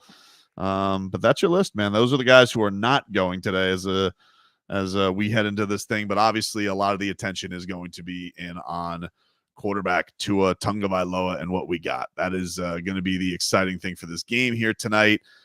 Is there anybody else, Donald? Like you want to see? Is there is it even just a case of like, are you excited all seeing Jaden Daniels, the second number 2 overall pick? See if the Commanders got anything there. Or I'm glad you brought that up because I was so much in Dolphins mode that I wasn't even thinking about Commanders. But Jaden that was a freaking electric college football player. Yeah, they might have something there. So yeah, hopefully the Dolphins make him look bad tonight. Yes. But I'm rooting for that, but that's one of those players you look forward to watching preseason, regular season. So yeah, I will co-sign on that. But back on the Dolphins side, assuming Devon Achane gets some work tonight, that's another one. He's electric. Aside from the obvious names we mentioned, I can't wait to watch that dude. That's what we got for you today, ladies and gentlemen. This has been Game Day Uncensored. You got the post-game version. Marcos Gonzalez is hosting tonight. Old Frog Boy. I had been asked to be on, I think, with him, but with this COVID, I can't stay up past 10 o'clock, Tobin. I understand. I'm gonna be in bed. You went strong today. I appreciate you playing hurt. You went through. You were fantastic today, buddy. I appreciate it. Danny, you were fantastic as well. I thank you for springing into action today for Game Day Uncensored. I appreciate everybody who tuned in on YouTube and Twitch and got in on the chat. And thank you to guys for your involvement on the show and the Odyssey app as well. We will be back next week, 4 hours of pregame coverage to get you ready for the Dolphins' final preseason game. But until then, enjoy this action from Hard Rock Stadium tonight. Everybody enjoy the rest of your weekend, and we will talk to you next time. And talk to you later, guys. Day Uncensored, the pregame show for real Miami football fans. Preseason.